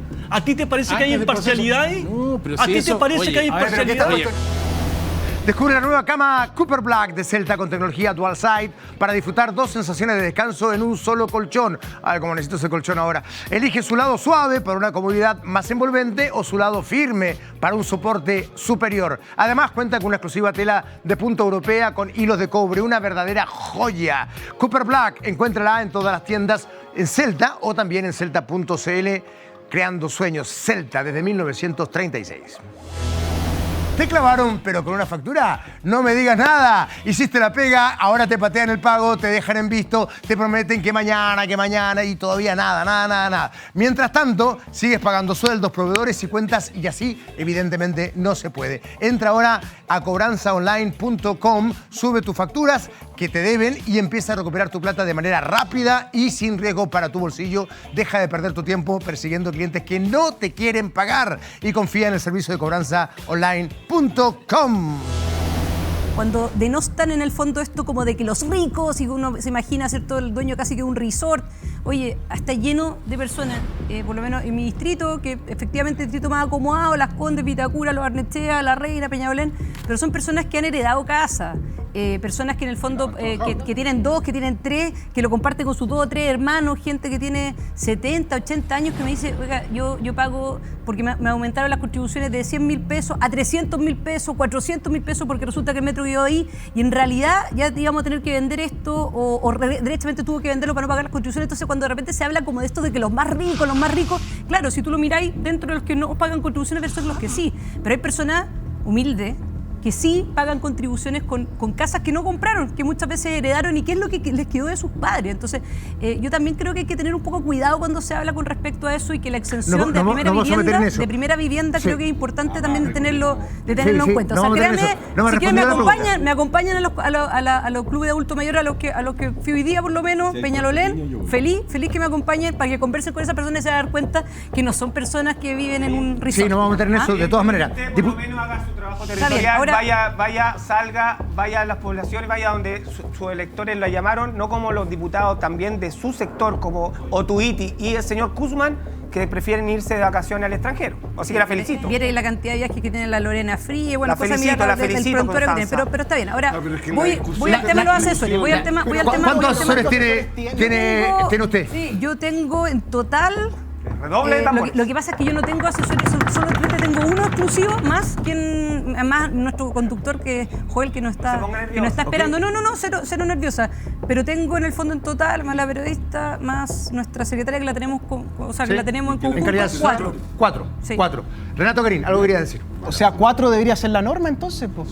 Y en más, mira. ¿Tú viste cuando fuiste diputado? 4K. Le pregunté a la Connie fuera de pantalla para saber cuánto era. Me dijo que eran 4. Pero que algunos se compartían entre diputados, cosa que... Por ejemplo, la periodista la tenemos compartida entre 3, la secretaria la tenemos compartida entre 2. Renato Garín, algo querías decir. Le pagan más que el mínimo, ¿no? Ya. Sí, oye, pero ¿puedo explicarlo del tema de los asesores o no? Es que vamos a ir de para explicar la pedagogía. Algo me quería decir Renato. Es que es importante lo que va a explicar la Pero Renato, pues Gustavo. Renato. Oye, pero si el programa es para Renato, entonces ¿por qué no invitamos solo a Renato? Es que está bien. No, para no venir.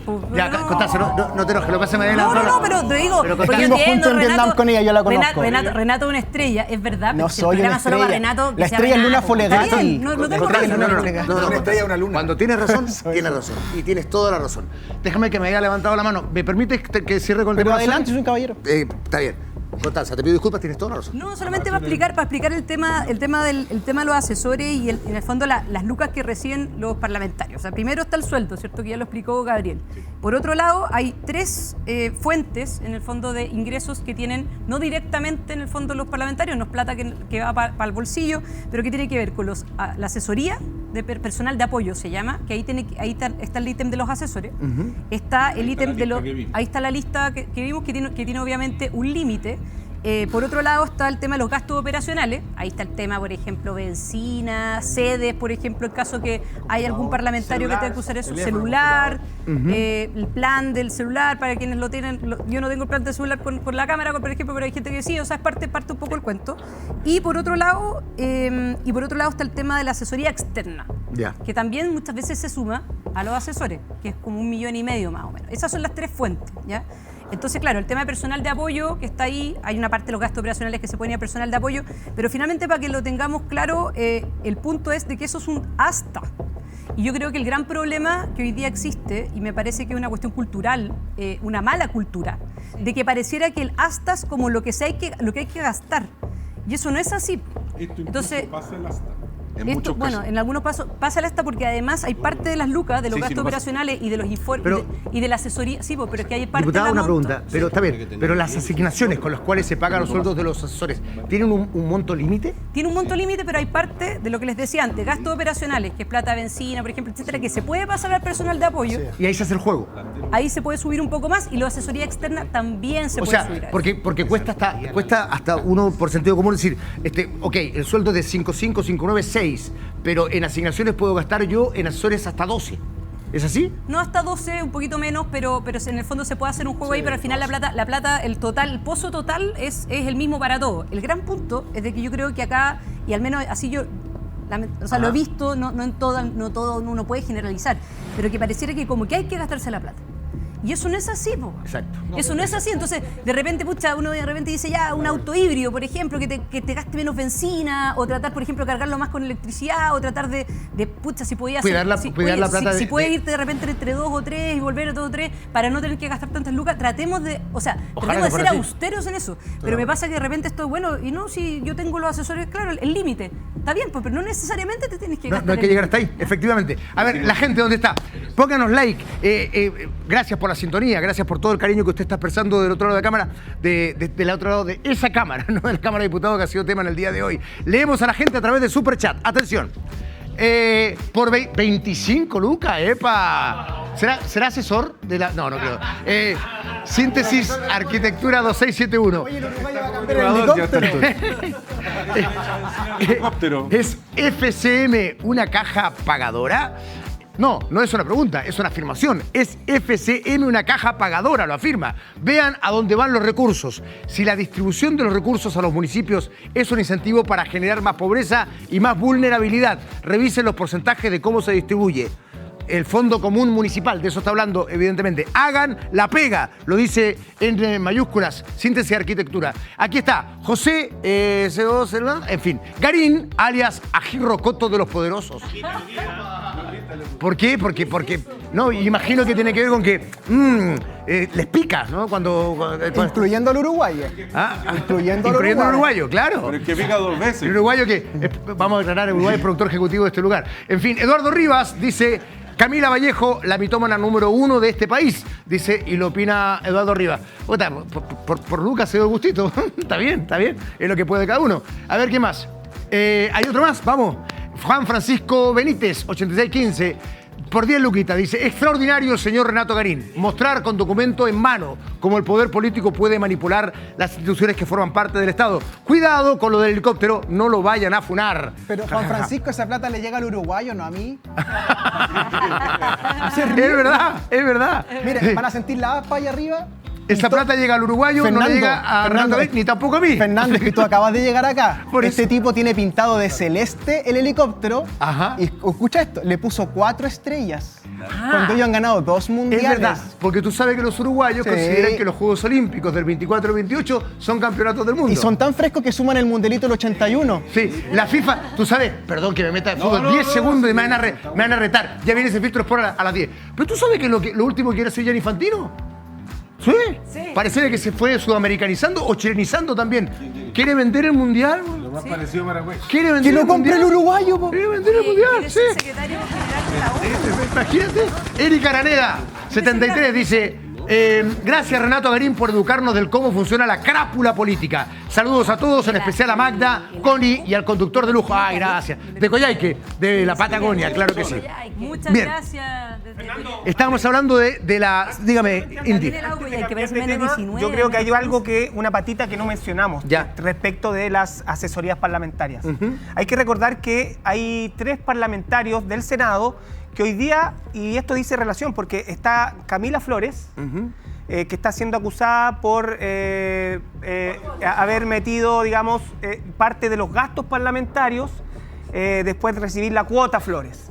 Está el señor Calisto, también otro senador, que también está siendo acusado por lo mismo. Entonces, ocupan, y el señor Kusanovich, 3 senadores que hoy día están siendo acusados de haberle metido la mano al Estado. Está siendo acusado. Mira, yo sé. Una cosa. Cuidado, no sí, es verdad, porque verdad. Ahí quedan todos mojados. No, sí sé, pero yo lo que quiero decir es que hay una patita. Hay mucho que hay. Por eso yo le digo, y que a lo mejor yo no estoy diciendo que el sector, los amplios sectores de la política no lo haga. Lo que estoy dando cuenta de que hoy hay acusaciones, imputaciones por parte del Ministerio Público de algunos senadores que están siendo acusados de, en el fondo, pedir parte de las asignaciones de vuelta. Con cuota, cortando la cola, como diríamos en el fútbol. En todo lo que hemos escuchado hoy día, yo creo que ustedes en la casa se han dado cuenta que en verdad, más que política, es una cloaca, realmente. O sea, el gran problema que tenemos en Chile, y corrígeme, no sé, yo sé que hay gente buena, pero hay malas costumbres dentro de la política, y que esas malas costumbres, mucha gente que incluso puede ser buena, la termina replicando. O sea, ¿qué vamos a hacer? ¿Vamos a tomar palco? ¿Vamos a enterarnos de esto y no lo van a cambiar? Yo básicamente increpo al gobierno que está hoy día y a los parlamentarios nuevos, porque efectivamente cuando alguien ofrece o te dice, bueno, ¿y cuánto para mí? Hay que decir inmediatamente, para ti, nada. Porque aquí está lleno de coima y todo es con tu plata. Entonces, aquí, momento, yo no sé, a mí me impresiona lo que ha contado Renato y no, o sea, me impresiona entre comillas porque la política siempre ha sido así. Magdalena, ¿alguien podría acusar a Renato, como fue acusada a Mara Cedini, de haber roto códigos? Es que lo que pasa es que hay que romper esos códigos de una vez por todas. Y yo creo que es muy importante, después de la entrevista de Mara, de que se queden con el fondo. Y ahí yo creo que no hicieron doble clic, y a mí me encantó Rodrigo Álvarez, a quien estimo mucho y creo que es altamente inteligente, un hombre que también le jugaron mal en la política, que hay que mirar el fondo. Y el fondo es lo que estamos viendo ahora. O sea, todos, es mucho más fácil decir, no, esto no pasa. Es más, habría que indagar doble clic. ¿Quién pidió los cargos? ¿Quién pidió los cargos? El gobierno pidió los cargos. De hecho, perdona, en términos penales, si es cierto lo que dijo en la entrevista a Mara Cedini, no tengo por qué no creerle, configura el delito de extorsión. O sea, que a ti te pidan algo que tú no quieres hacer. Es extorsión. Bajo la amenaza de un perjuicio, si es que no haces lo que esa persona te está pidiendo, la verdad las cosas que eso es extorsión. Y en ese sentido sería interesante que en el segundo piso se despabilaran un poco y averiguaran, porque la verdad las cosas que es muy grave lo que señaló. Ahora, todos te dicen, porque he escuchado a todos los analistas que se dedican al tema político y viven de esto, han sido todos súper críticos con la supuesta rotura de códigos. Y a mí me parece que estos códigos no pueden esconder la corrupción y no pueden esconder algo que me parece más importante. La política tiene que ver con el ser humano. Claro. Y las conductas de maltrato laboral y de vulneración de garantías fundamentales de las personas parece que viene con el cargo. O sea, si usted lo nombra en un cargo de importancia, usted tiene que soportar o tolerar que lo traten mal. Y la verdad de las cosas es que estos casos de maltratos laborales en los equipos de gobierno no es solo un monopolio de este gobierno, también de los gobiernos anteriores. Y uno dice, bueno, ¿y cómo funciona un equipo de gobierno o un equipo en el Estado cuando te maltratan, cuando hay mal ambiente laboral, cuando el ambiente laboral es tóxico? Rinde menos, hay más licencias médicas, en fin. ¿Y quiénes se perjudican? Porque alguien le podría decir, bueno, pero ¿qué importa? En la política hay que tener cuero chancho. ¿Quién se perjudica? La gente. El ciudadano, la gente. ¿Por qué? Porque recibe un mal servicio por parte del Estado y del gobierno. Quiero hacer una pregunta, Renato, respecto de un tema personal, o sea, una pregunta personal. Después de lo que has denunciado, incluso tú hablaste del segundo piso, recogiste las declaraciones de Mara Cedini y tú dijiste con nombre y apellido, nombraste a las personas a las que ella hacía alusión. ¿Has recibido efectivamente presiones? ¿Se te ha acusado de haber roto códigos? Mentiría si te dijera que presiones. Lo que sí ha ocurrido es que productores de diversos medios de comunicación han llamado a mis exparejas, a mis ex compañeros de la convención y a diversas personas. Y como nadie tiene nada que decir en contra mía, salvo que me gusta mucho el fútbol y que ando con la ropa con pelos de gato, digamos, no han podido construir nada contundente y por eso Prieto hace esa carta que hace pública, ¿cierto? Y por eso está pasando lo que está pasando al otro lado, que están ofreciendo 50 lucas en un programa de TVN en el Estudio 5, tienen un banner puesto, participa por 50 lucas para que le dejes un like real o un comentario real. Mientras usted manda plata para acá, allá le piden que concurse por plata. ¿Ubica la diferencia entre una cosa y la otra? No, y perdona, hay otra cosa, Renato. Querido Renato, Perdón, hay otra cosa. Me ha interrumpido harto hoy día, fíjate. Ya Es verdad, weón. ¿Cómo fue? Déjalo que hable, déjalo que hable. Dale. ¿Qué distrito vais tú? No, 12. 12. A ver, Renato, termina. Pirque, San José de Maipo, Puente Alto, La Florida. La Pintana, te faltó. La Pintana, alcaldesa, amiga mía. Acá está el hombre. Poesía. Amiga tuya. Ahí ¿viste? Te di Acá está el hombre. Necesita una Es el hombre. poesía. Poeta de las letras. Acá está el hombre. ¿Patrocinado por Renato o Garín? Sí, está bien. De ahí me conseguí Mira, bueno, vamos a meternos en... Déjame cerrar. Toma, Renato, toma. Mira, el tema de los asesores, hablando bien en serio, es un tema que ha pasado en todo el mundo. Ya. Todos los congresos del mundo han tenido este problema en algún momento de su historia. Y hay una solución bastante uniforme en todas partes, que es entregarle más poder a la parte administrativa del Congreso y menos poder a los políticos que van de turno cada 4 u 8 años. Sin embargo, la auditoría que hace adentro del Congreso, como bien lo muestra el reportaje que podemos mostrar en el wall ahora, que es un reportaje reciente de La Tercera, si lo puedes leer, Fernando. Claro, auditora del Congreso admite que no se puede corroborar que las actividades de la ex asesora de Calisto se hayan hecho. La abogada Priscila Fuentes declaró ante la Fiscalía en mayo del 2024.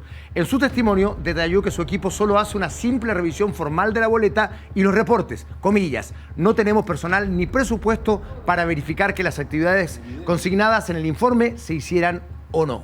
Reportaje hecho por Juan Manuel Ojeda. Que son montitos chiquititos. Pero traduzcamos esto, porque nosotros que somos abogados entendemos esto, la gente en la casa no entiende esto. No. Ya, mira, el asesor llega, ¿cierto?, y hace un informe. Depende del asesor también. Ya, pero déjame hablar, pues, Constanza, si te dimos tu momento. Depende del asesor también. Bueno. Pero está bien. El asesor viene y hace un informe. Ya, Renato, hace un informe. Ya, entonces el asesor hace un informe, ¿cierto? El Congreso tiene la facultad administrativa para revisar ese informe, ¿verdad? Y decir, ¿es un informe verdadero o no? Pero lo que está corroborando Priscila Fuentes ante la Fiscalía en un reportaje del periodista Juan Manuel Ojeda del 27 de julio del 2026, o sea, de antes de ayer, ¿ya? En el mismo Congreso están reconociendo que no pueden diferenciar un informe verdadero de uno falso. Porque el ChatGPT, el cloud y todas estas cosas te hacen un informe en 3 minutos. Y entonces no hay personal administrativo para frenar el ímpetu por recursos que traen estos asesores. ¿Se entiende? Se entiende. ¿Cómo se arregla esto? ¿Cómo se ha arreglado en otras partes del mundo? Primero hay que tener voluntad, pues, porque cuando un negocio de todas las partes, y uno tiene la Fundación Jaime Guzmán, la Libertad de Desarrollo, a todos los institutos, en el fondo viviendo de esto, ¿cierto?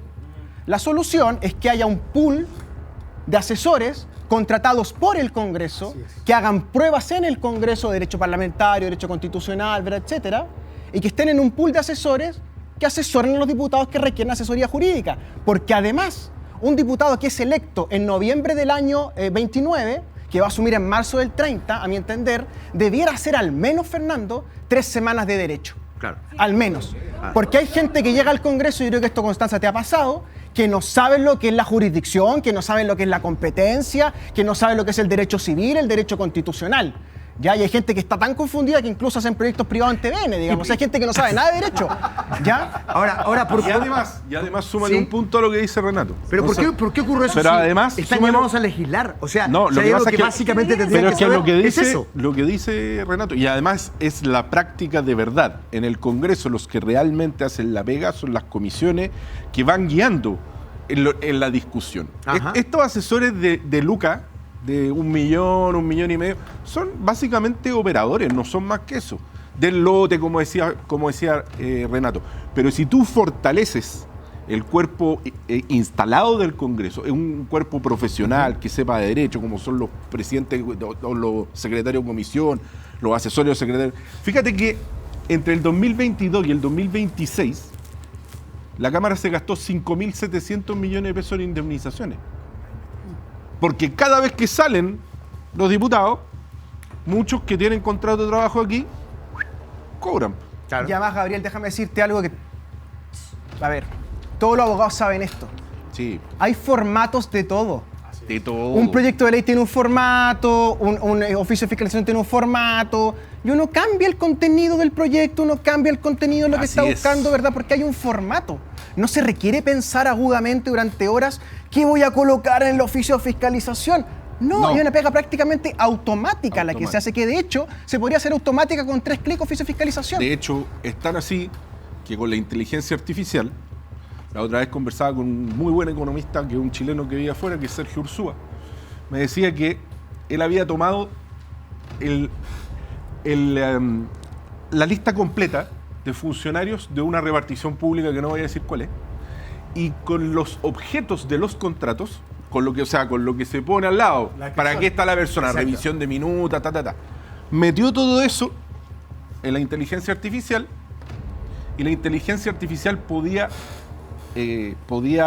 reemplazar, o sea, podía dejar sin trabajo al 60% de los trabajadores. Porque lo único que la inteligencia artificial no puede hacer bien es quizás ir a una reunión y tener ciertas, por ejemplo, negociaciones, cosas así. Pero hoy día, si tú vas a esas minutas que hacen ellos, todas se pueden hacer por inteligencia artificial. Absolutamente todas. Todas. Y lo que dice Renato es que uno Gabriel, trabaja siempre sobre un molde. No está bien que la gente se quede con la sensación de que no hay solución. No. Porque aquí una buena reforma constitucional, una buena reforma reglamentaria, tanto en la Cámara como en el Senado, esto te puede corregir el problema, al menos reducirlo a 4 o 5 asesores, que los demás sean asesores de concurso. O sea, si en todo el mundo hay una solución a esto en los congresos. Es muy curioso que tengamos este régimen en Chile donde cualquiera hace lo que hace en el Congreso, ¿verdad? Y después, cuando hay que reclamar, ¿quién es el que tiene que poner la cara? Miguel Landero.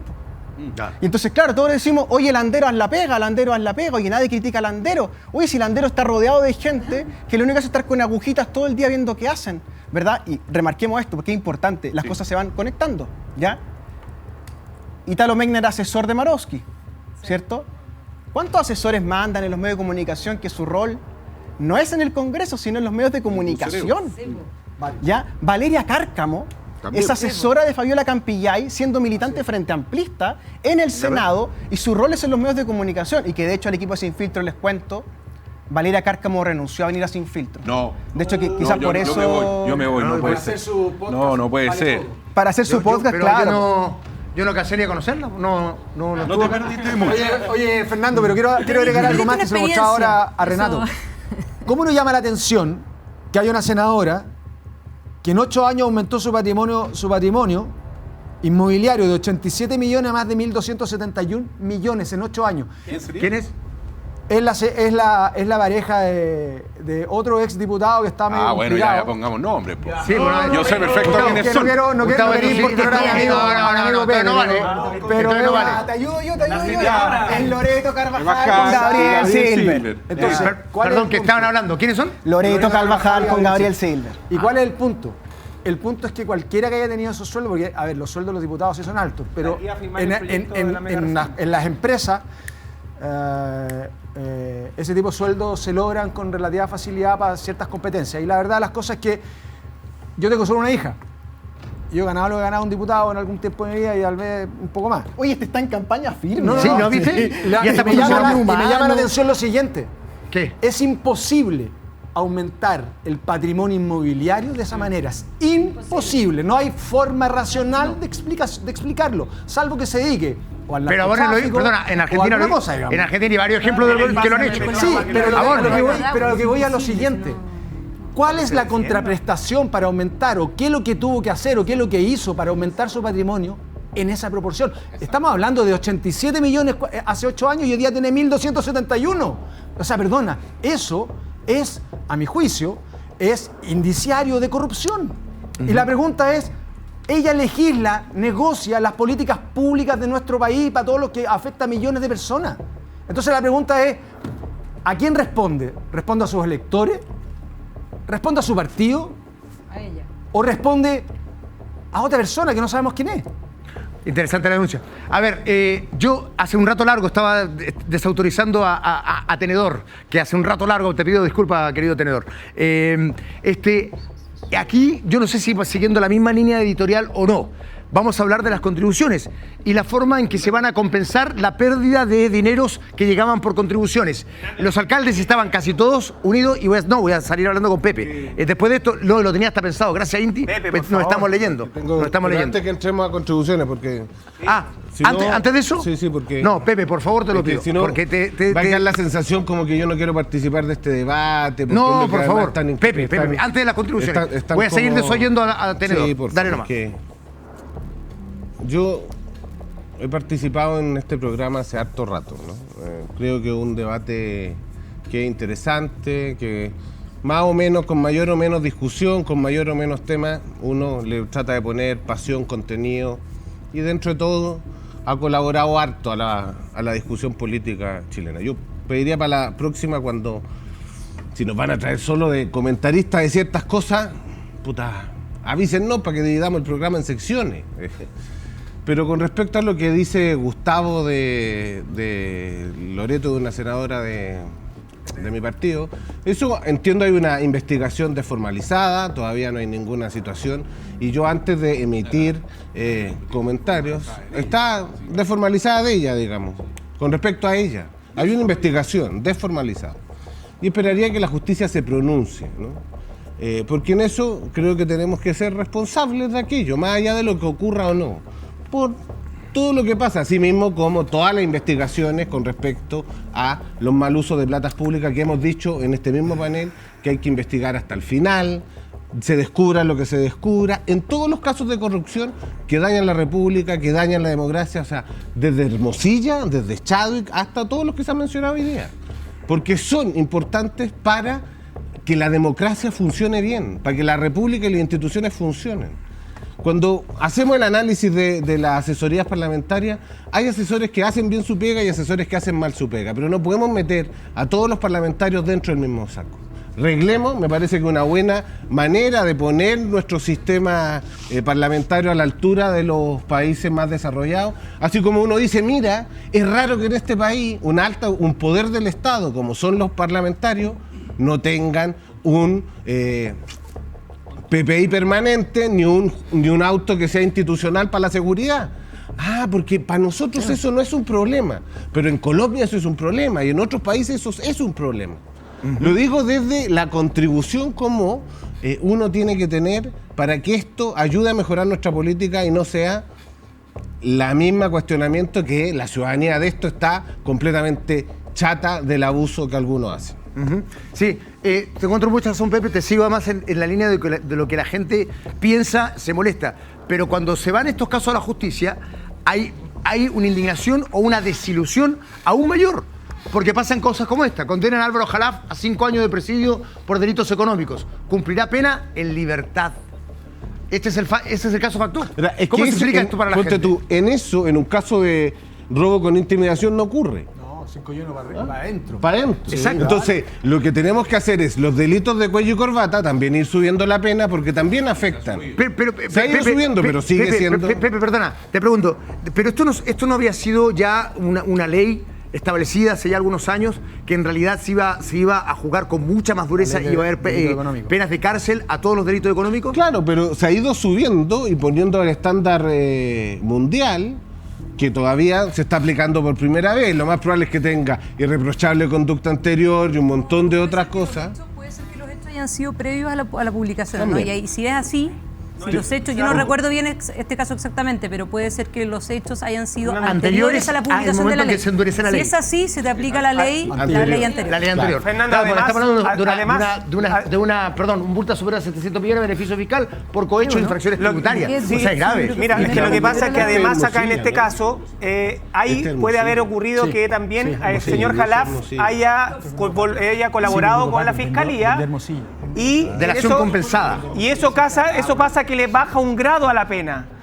Y entonces hay que ponerle mucho ojo a este caso, porque detrás de esto está también el caso del ex fiscal Guerra, que hoy día, a raíz de algunos reportajes, nos hemos enterado de que está negociando con la Fiscalía, y esto puede traer consecuencias en un caso que es más importante, que es el caso Hermosilla, y es el caso vinculado con Andrés Chadwick. Por lo tanto, esto es un indicio de lo que podría pasar en el caso de que... Un mal indicio. Un mal indicio, por supuesto. Así es. O sea, hoy día podríamos terminar el año viendo en un mar de impunidad todos los delitos que están asociados al caso Hermosilla, el fiscal Guerra y Chadwick. Por lo tanto, yo le pondría ojo a esta noticia. Y perdona, y yo creo que hay que relevar la cuestión en términos estructurales e institucionales.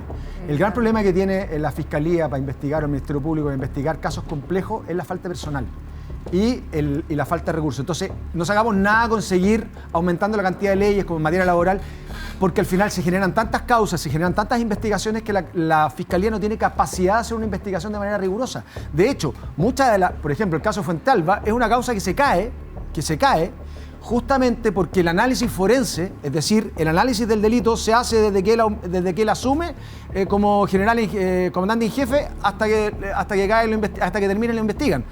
Pero resulta que no se hace una comparación patrimonial con lo que tenía antes. Entonces, el juez reprocha eso a la Fiscalía y a los órganos investigadores. Entonces, y los fiscales tienen otro problema.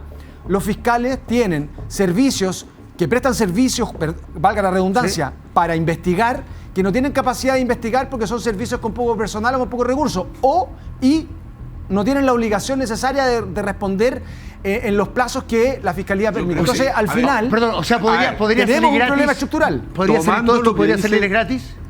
Tomando lo que dice Lorca y trato de... Creo que Lorca está siendo un tanto benévolo con la Fiscalía. Yo creo que a la Fiscalía ya se le han escapado demasiados casos. Sí, en este caso, no es que la Fiscalía, aquí la Fiscalía hizo una negociación, juicio abreviado, no es excusa, contra no es plata, excusa. pero la cantidad de casos fundaciones, ahí está. caso Hermosilla, La Raín. y estoy 18 la Raín, del la Raín no pasó nada. Ahora, y podríamos seguir, pero la Fiscalía, si tiene que matar una mosca, usa un misil. Pero le puede pasar un elefante por delante y no lo ve. Yo, y de eso, hecho, ojo, voy a decir algo... A ver, algo sin filtro. Algo sin filtro. Dale. Y eso muchas veces tiene que ver con intereses. Que porque el señor Manuel Guerra, digámoslo, negociaba con Hermosilla y hablaba de pagos. ¿Cuánto me cuesta Guerra?, le decía Chadwick a Hermosilla. ¿Cuánto? El diálogo no es exacto, pero le dice... Pero hablan de un monto. La cifra le Ya dice. tengo una cifra. Dice Manuel Guerra, el mismo que archivó el caso Penta. Que archivó el caso de la investigación de los 20.000 millones faltantes en la Florida, con el alcalde Carter. Entre otros. Por eso yo me pregunto. Si el punto aquí está en lo que Renato bien dice, la conexión. Ya, pero córtala conmigo, si se enoja. Finalmente, la endogamia de este país. ¿Incapacidad o interés? Y también algunos que lo dicen personajes. en parte a la endogamia. Uno no puede, o sea, tiene que tener pruebas para jugar intereses. Fue muy lejos. Te dejo en pausa. No escuché, ¿qué dijeron, cabros? No, que está hablando de la endogamia en parte. ¿Por qué los endogamia en parte? Explícamelo. La historia de Chile es un... Ok. ¿De dónde viene? Reitero la pregunta, diputada. No le va a preguntar en Melipilla cómo conoció. ¿Esto es incapacidad de la Fiscalía, falta de personal, falta de recursos, o también, como dice Gabriel, o insinúa Gabriel, hay intereses por detrás? No, yo no tengo cómo jugar el tema de los intereses, algo que uno tenga pruebas, pero de que incapacidad hay y uno no puede generalizar, porque al igual que el tema de la política, o sea, yo creo que hay parlamentarios buenos, otros que no, otros que se aprovechan en el fondo esto, o bien derechamente hay incapacidad porque nunca tuvieron otra pega, y que eso también los hace alejarse en el fondo de lo que es la realidad. Por eso muchas veces legislan en teoría, no legislan con respecto a lo práctico, pero el tema de la Fiscalía...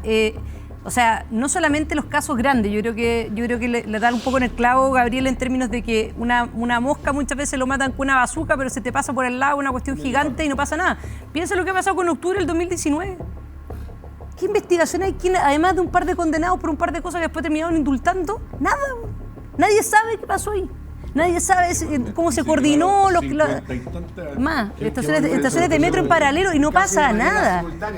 Simultánea, por eso, y nadie sabe nada. Entonces uno dice, pucha, eso sí, o sea, pero eso sí que sí, ¿no? Yo me pregunto, y la gente pregunta, pero al menos incapacidad, al menos una incapacidad total, pero para cerrar el punto, pero al menos una incapacidad total de que aquí pasó, pasó literal un estallido, digamos, por encima de todo el mundo.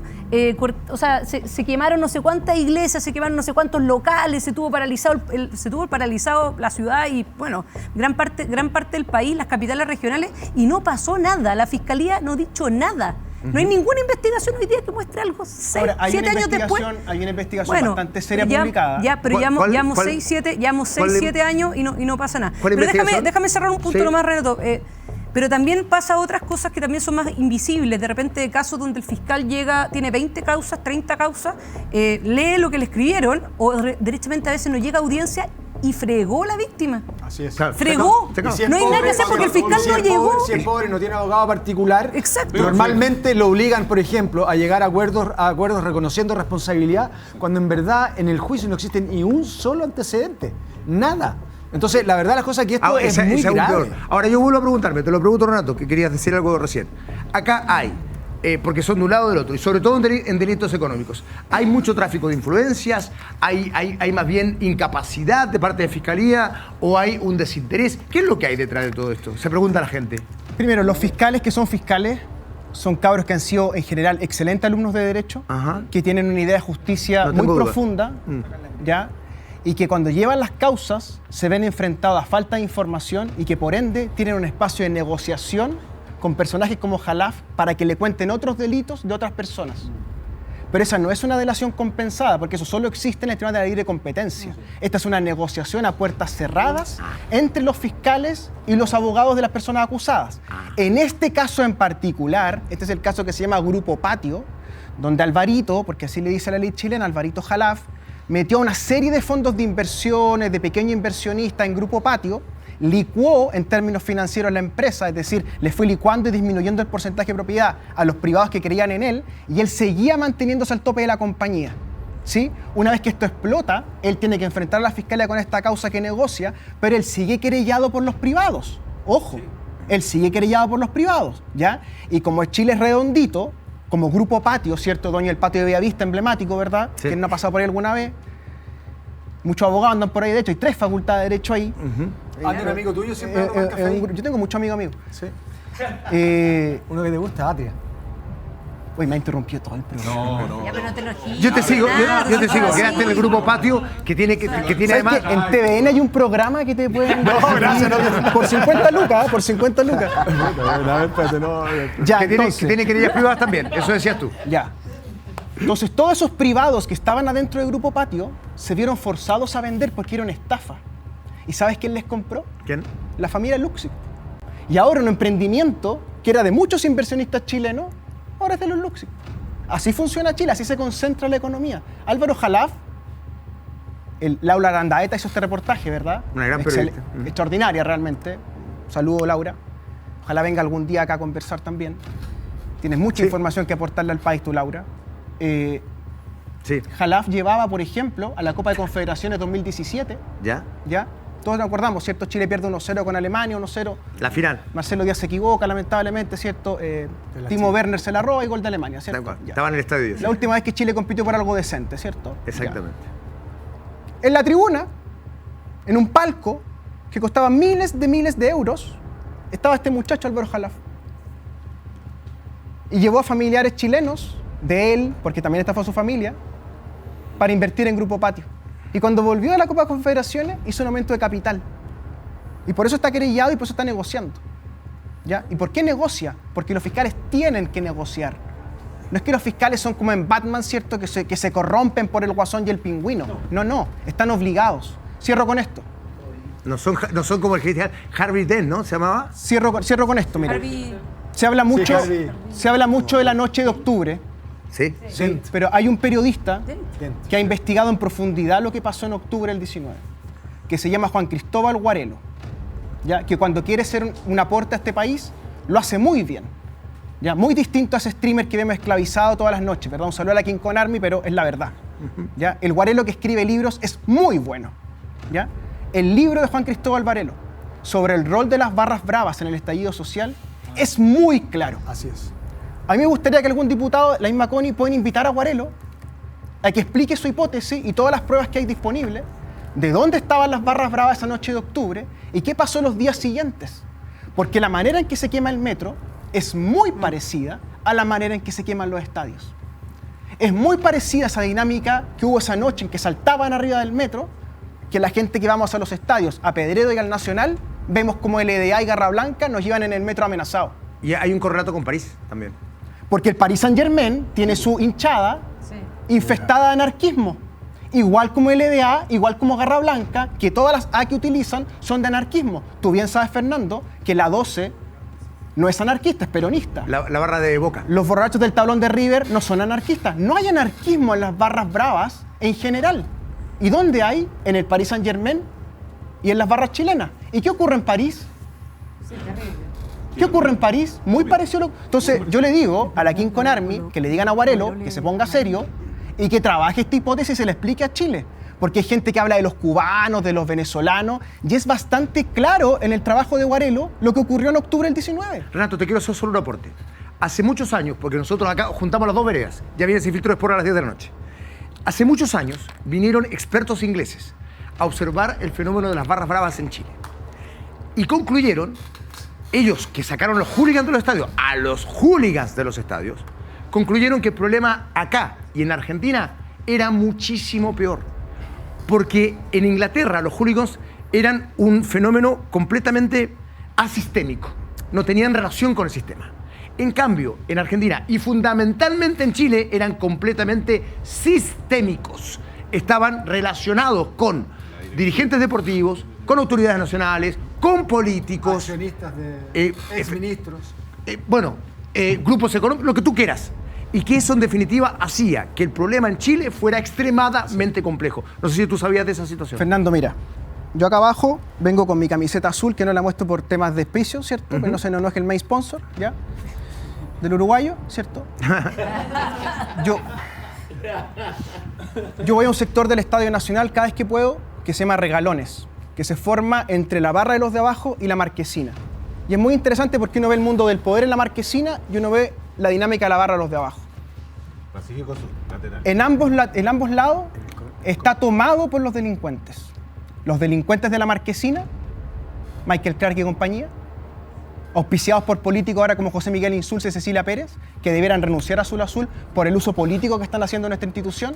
Y además, en el otro codo, piños de delincuentes se han tomado la hinchada más linda del mundo, que es los de abajo. Eso no puede continuar. Es una captura política por abajo y una captura política por arriba de la institución universitaria más grande y más histórica del mundo. ¿Ya? A usted, rectora, Miss Sala, que los alumnos la apodan simpáticamente Miss Chala. A usted le digo que era cliente de Sartor. El mismo Sartor de la que usted es clienta, rectora, tiene tomado nuestro club de fútbol por delincuentes. En los piños de delincuentes en el Codo Sur y en los piños de delincuentes bajo la marquesina. Karina Delfino, alcaldesa, dice lo siguiente. Claro, lo que pasa es que nosotros teníamos una parte de la propuesta que era fundamental a nuestro juicio, que era quienes puedan pagar contribuciones, pagaran contribuciones. Yo, por poner un ejemplo, el próximo año el ministro Quirós cumple 65 años. El ministro Quirós va a dejar de pagar contribuciones el próximo año. El ministro Quirós evidentemente que podría pagar contribuciones por su alto patrimonio, pero también porque tiene remuneraciones para poder pagar. Yo estoy de acuerdo que las personas mayores que no tienen una remuneración alta, que no tienen liquidez, que su casa ha subido de valor, que se genere una exención del pago de contribuciones, o que se hubiese generado una exención del pago de contribuciones a esas personas. ¿Es un argumento válido ese? ¿Perdón? Es una vergüenza que hablen de obligaciones financieras cuando tenemos senadores que ganan un sueldo millonario y no son capaces de pagar el CAE. Sí, pues, varios ¿Con qué republicanos. cara vienen a decir que tiene una obligación porque tiene un estatus económico en la sociedad? Por algo pagan más a través del global complementario, que es donde tú haces la diferencia real entre la persona y la empresa. Ok, ¿cuál es el contrapunto? Fernando. Juan Pablo? Que te veo. O sea, es que primero yo creo que damos discusiones de repente desinformando, y a mí eso me preocupa mucho. Escuchaba a Sara recién diciendo que contravenían las contribuciones el derecho de propiedad consagrado en la Convención Americana de Derechos Humanos. Eso no es así. En nuestra Constitución también. Eso no es así. ¿Por qué no es así? Sí. Eso no es así. De hecho, si leemos, justo lo estaba buscando para ver si lo había soñado o no, pero afortunadamente no lo soñé. El artículo 21 de la Convención Americana sobre Derechos Humanos, que es la que consagra justamente esa carta en nuestra región, establece justamente, pero por favor, Sara, porque yo te escuché, no te interrumpí, establece justamente que el límite al derecho de propiedad es en virtud del interés colectivo y el bienestar social. Y este es un caso concreto de aquello. Entonces, cuando partimos mintiéndole a la gente la Unión Soviética, para poder ganar puntos políticos, me parece que se mancha la discusión. Yo preferiría, pero por favor, chiquillos, no se Fernando, he hablado poquito, he escuchado muchas mentiras seguidas y me las banco. Entonces, pero Musalem, por favor, un mínimo de respeto. Un mínimo de respeto.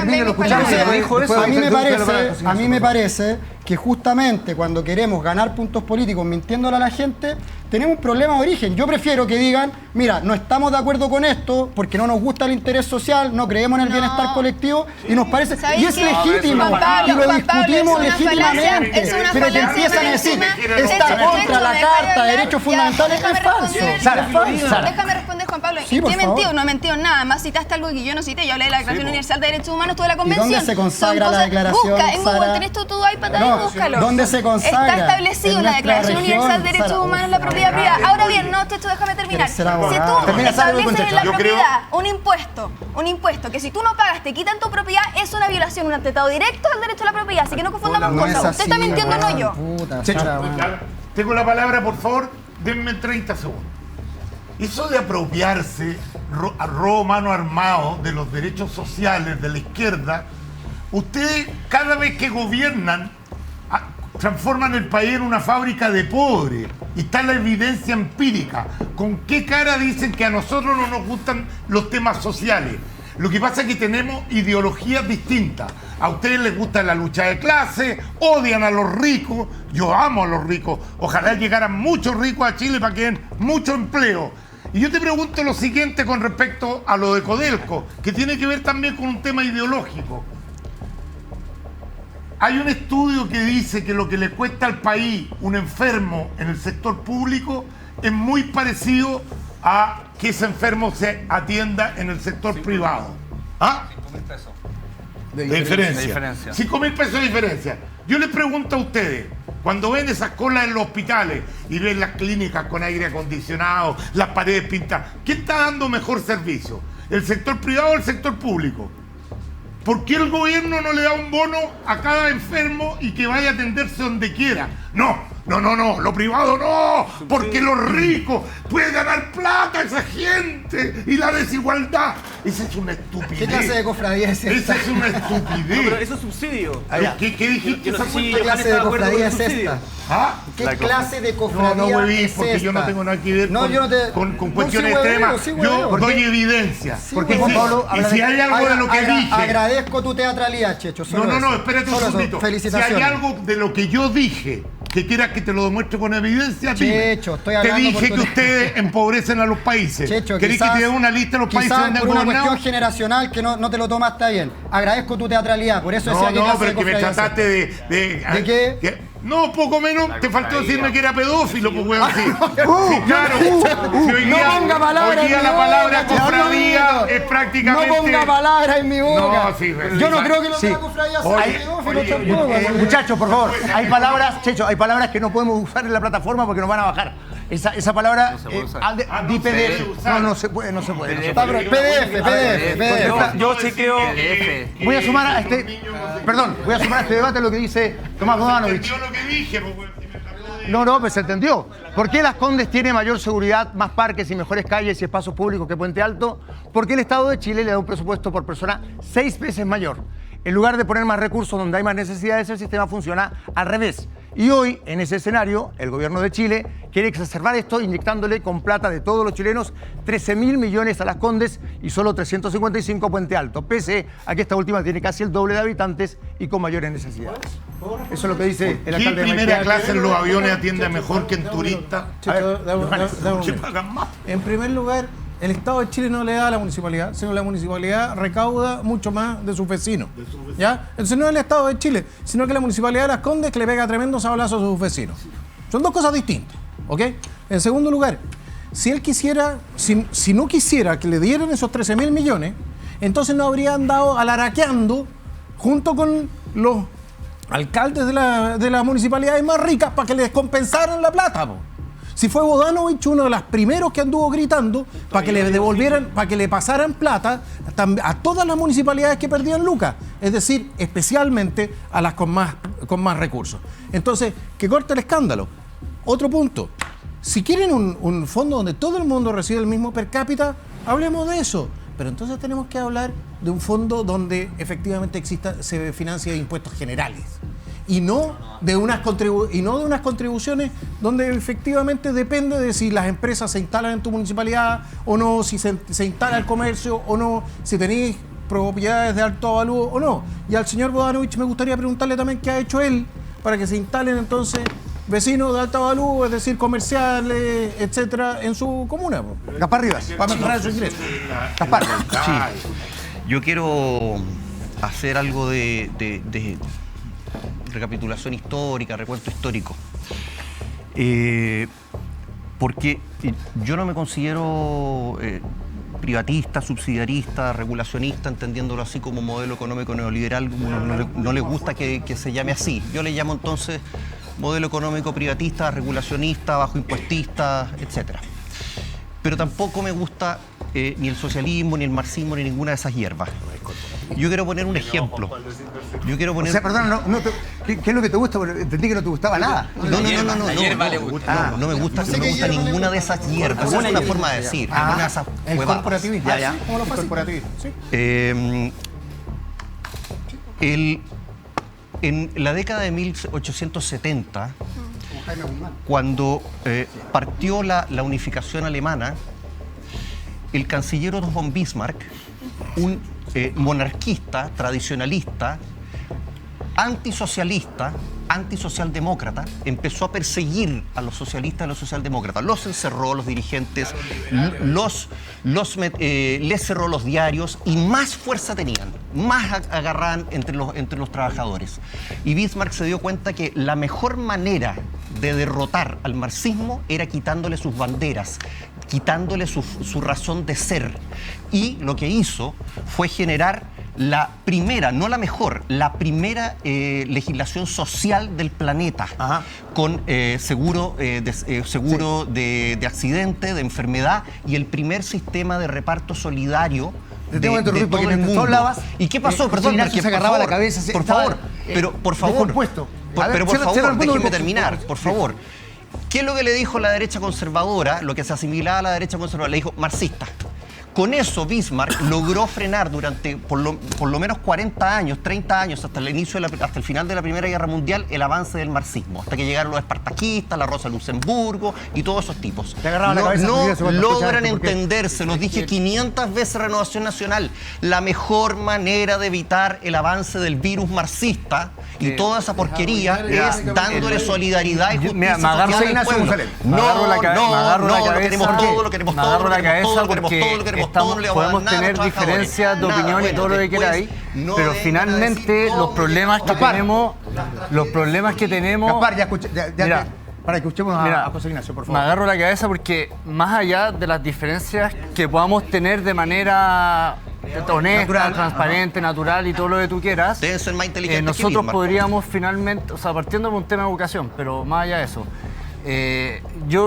mira, nosotros con Juan Pablo tenemos diferencias, pero al final se hace una discusión de qué es lo que creemos que es mejor sin llegar a la historia, por decirlo así, que al final no aporta a la discusión que estamos teniendo acá para que la gente en su casa entienda las dos formas que tenemos de ver las cosas.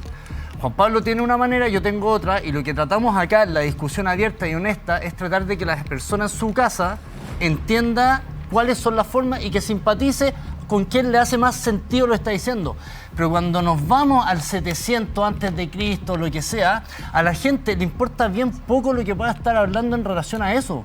Porque los problemas que tienen los que no llegan a fin de mes no es si es que es marxismo o no marxismo, si es que es liberal o no liberal, si es que en 1700 se hizo esto o en 1800 se hizo lo otro.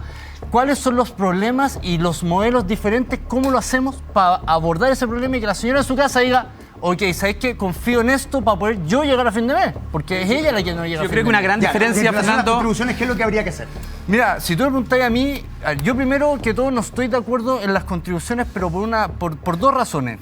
Porque cuando tú miras el gasto de las municipalidades, te das cuenta que en realidad esa plata tú la podrías sacar precisamente de lo que se gastan en remuneraciones, ¿ya? Entonces yo digo, tú le estás sacando plata a la gente, ¿para qué? Para pagar sueldo. Yo encuentro que es un disparate. Ahora, y para pagar si es que también, que y todo lo mal que se gasta y todo. Pero si tú me preguntas a mí, tendríamos que llegar a un acuerdo entre ambas partes para ver cómo lo hacemos.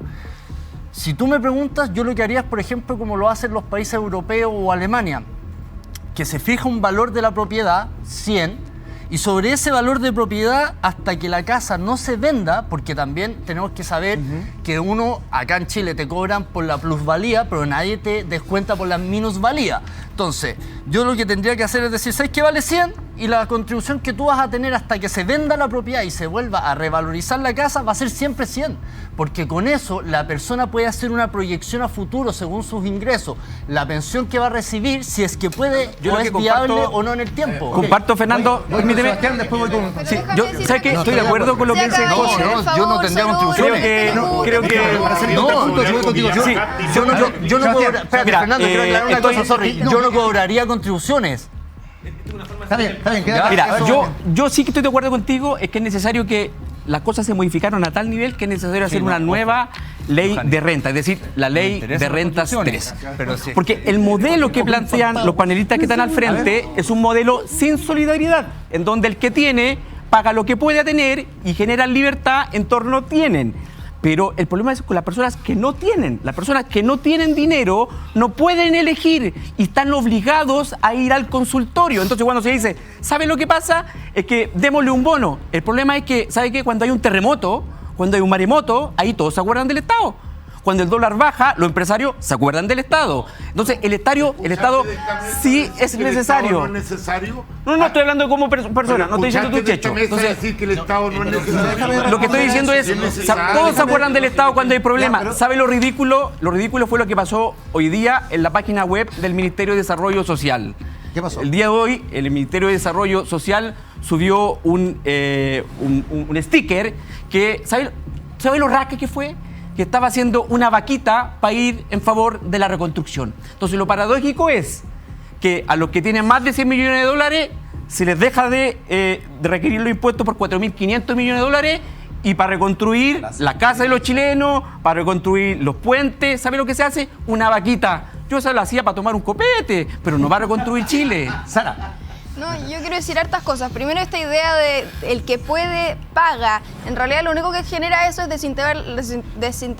desincentivar la economía y terminar literalmente aplastándonos. Eso es lo mismo que pasa cuando uno establece y piensa estúpidamente que con impuestos más altos el Estado va a recaudar más. Les recomiendo estudiar la curva del Laffer, es bastante simple. Yo que estudio Derecho y soy pésima para los números, la entendí bien fácil.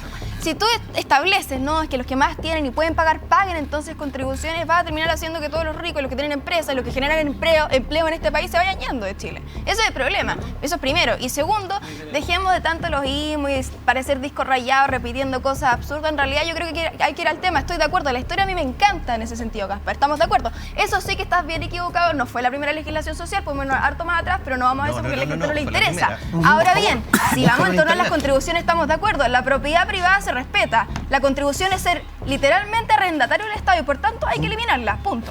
Perdón, una cosa. Patricio, después con Johannes. Me gustaría brevemente, 30 segundos, como hablar a la gente que nos está viendo hoy día en la casa. Porque hablamos de las contribuciones, el José siempre complejiza algo que plantea exactamente lo mismo. Conozco muy bien el modelo alemán, al igual que Johannes, estudiamos en la misma universidad y sabemos cómo funciona el Fondo Común Municipal, que no existe en Alemania. Son los municipios los que recaudan, pero tienen otros mecanismos de compensación. Sí, tienen un impuesto asignado territorial directamente. Entonces, yo le quiero decir a la gente que nos... A los cigarrillos. Estoy de acuerdo. Yo le quiero decir, bebida. Johannes, a la gente que nos está viendo, y aquí sí estoy de acuerdo con el José, que hay discusiones más profundas que esta. Porque mientras discutimos de la compensación de las contribuciones, que de alguna manera son ciertas banderas de lucha de los alcaldes, en la práctica, hoy hay una reforma tributaria aprobada, que va a haber resultados supuestamente en 3, 4, 5 años más, no sabemos. Pero necesitamos urgente una reforma laboral. Tenemos diferencias quizás. ¿Cómo se va a aplicar? ¿Cuáles son los mecanismos? Ustedes van a hablar de flexibilidad laboral. A mí me gusta el modelo voy a decirlo, mi sector me puede pegar, pero me gusta el capitalismo cuando el Estado tiene el control sobre los monopolios, por ejemplo. Pero no sé si ustedes están de acuerdo con los subsidios. Hoy día el gobierno plantea 30.000 subsidios, que es bastante poco. Necesitamos meterle a la economía 500 millones de dólares para subsidiar por 8 meses, no por 4 meses, por 8 meses, para que pasen el próximo año el empleo, por ejemplo, de las mujeres o de los jóvenes menores de 30 años que hoy día están en más de 25%, casi un cuarto de la población de los jóvenes están desempleados. Entonces, yo le digo al gobierno, si van a presentar una reforma laboral, hagámoslo en serio. Si quieren en el mercado, pongamos los subsidios. Este es un Estado subsidiario. Pero al parecer hoy día no están pensando en subsidiar. Lo que pasa es lo siguiente, aquí hay dos temas. Primero, déjame responder ahí después a ti. Segundo, primer lugar, si tú agarras todo el gasto social de Chile, lo divides por el 17% más pobre según CADEM, a cada pobre debería llegarle al mes un cheque por 1.300.000 pesos. Sin filtros.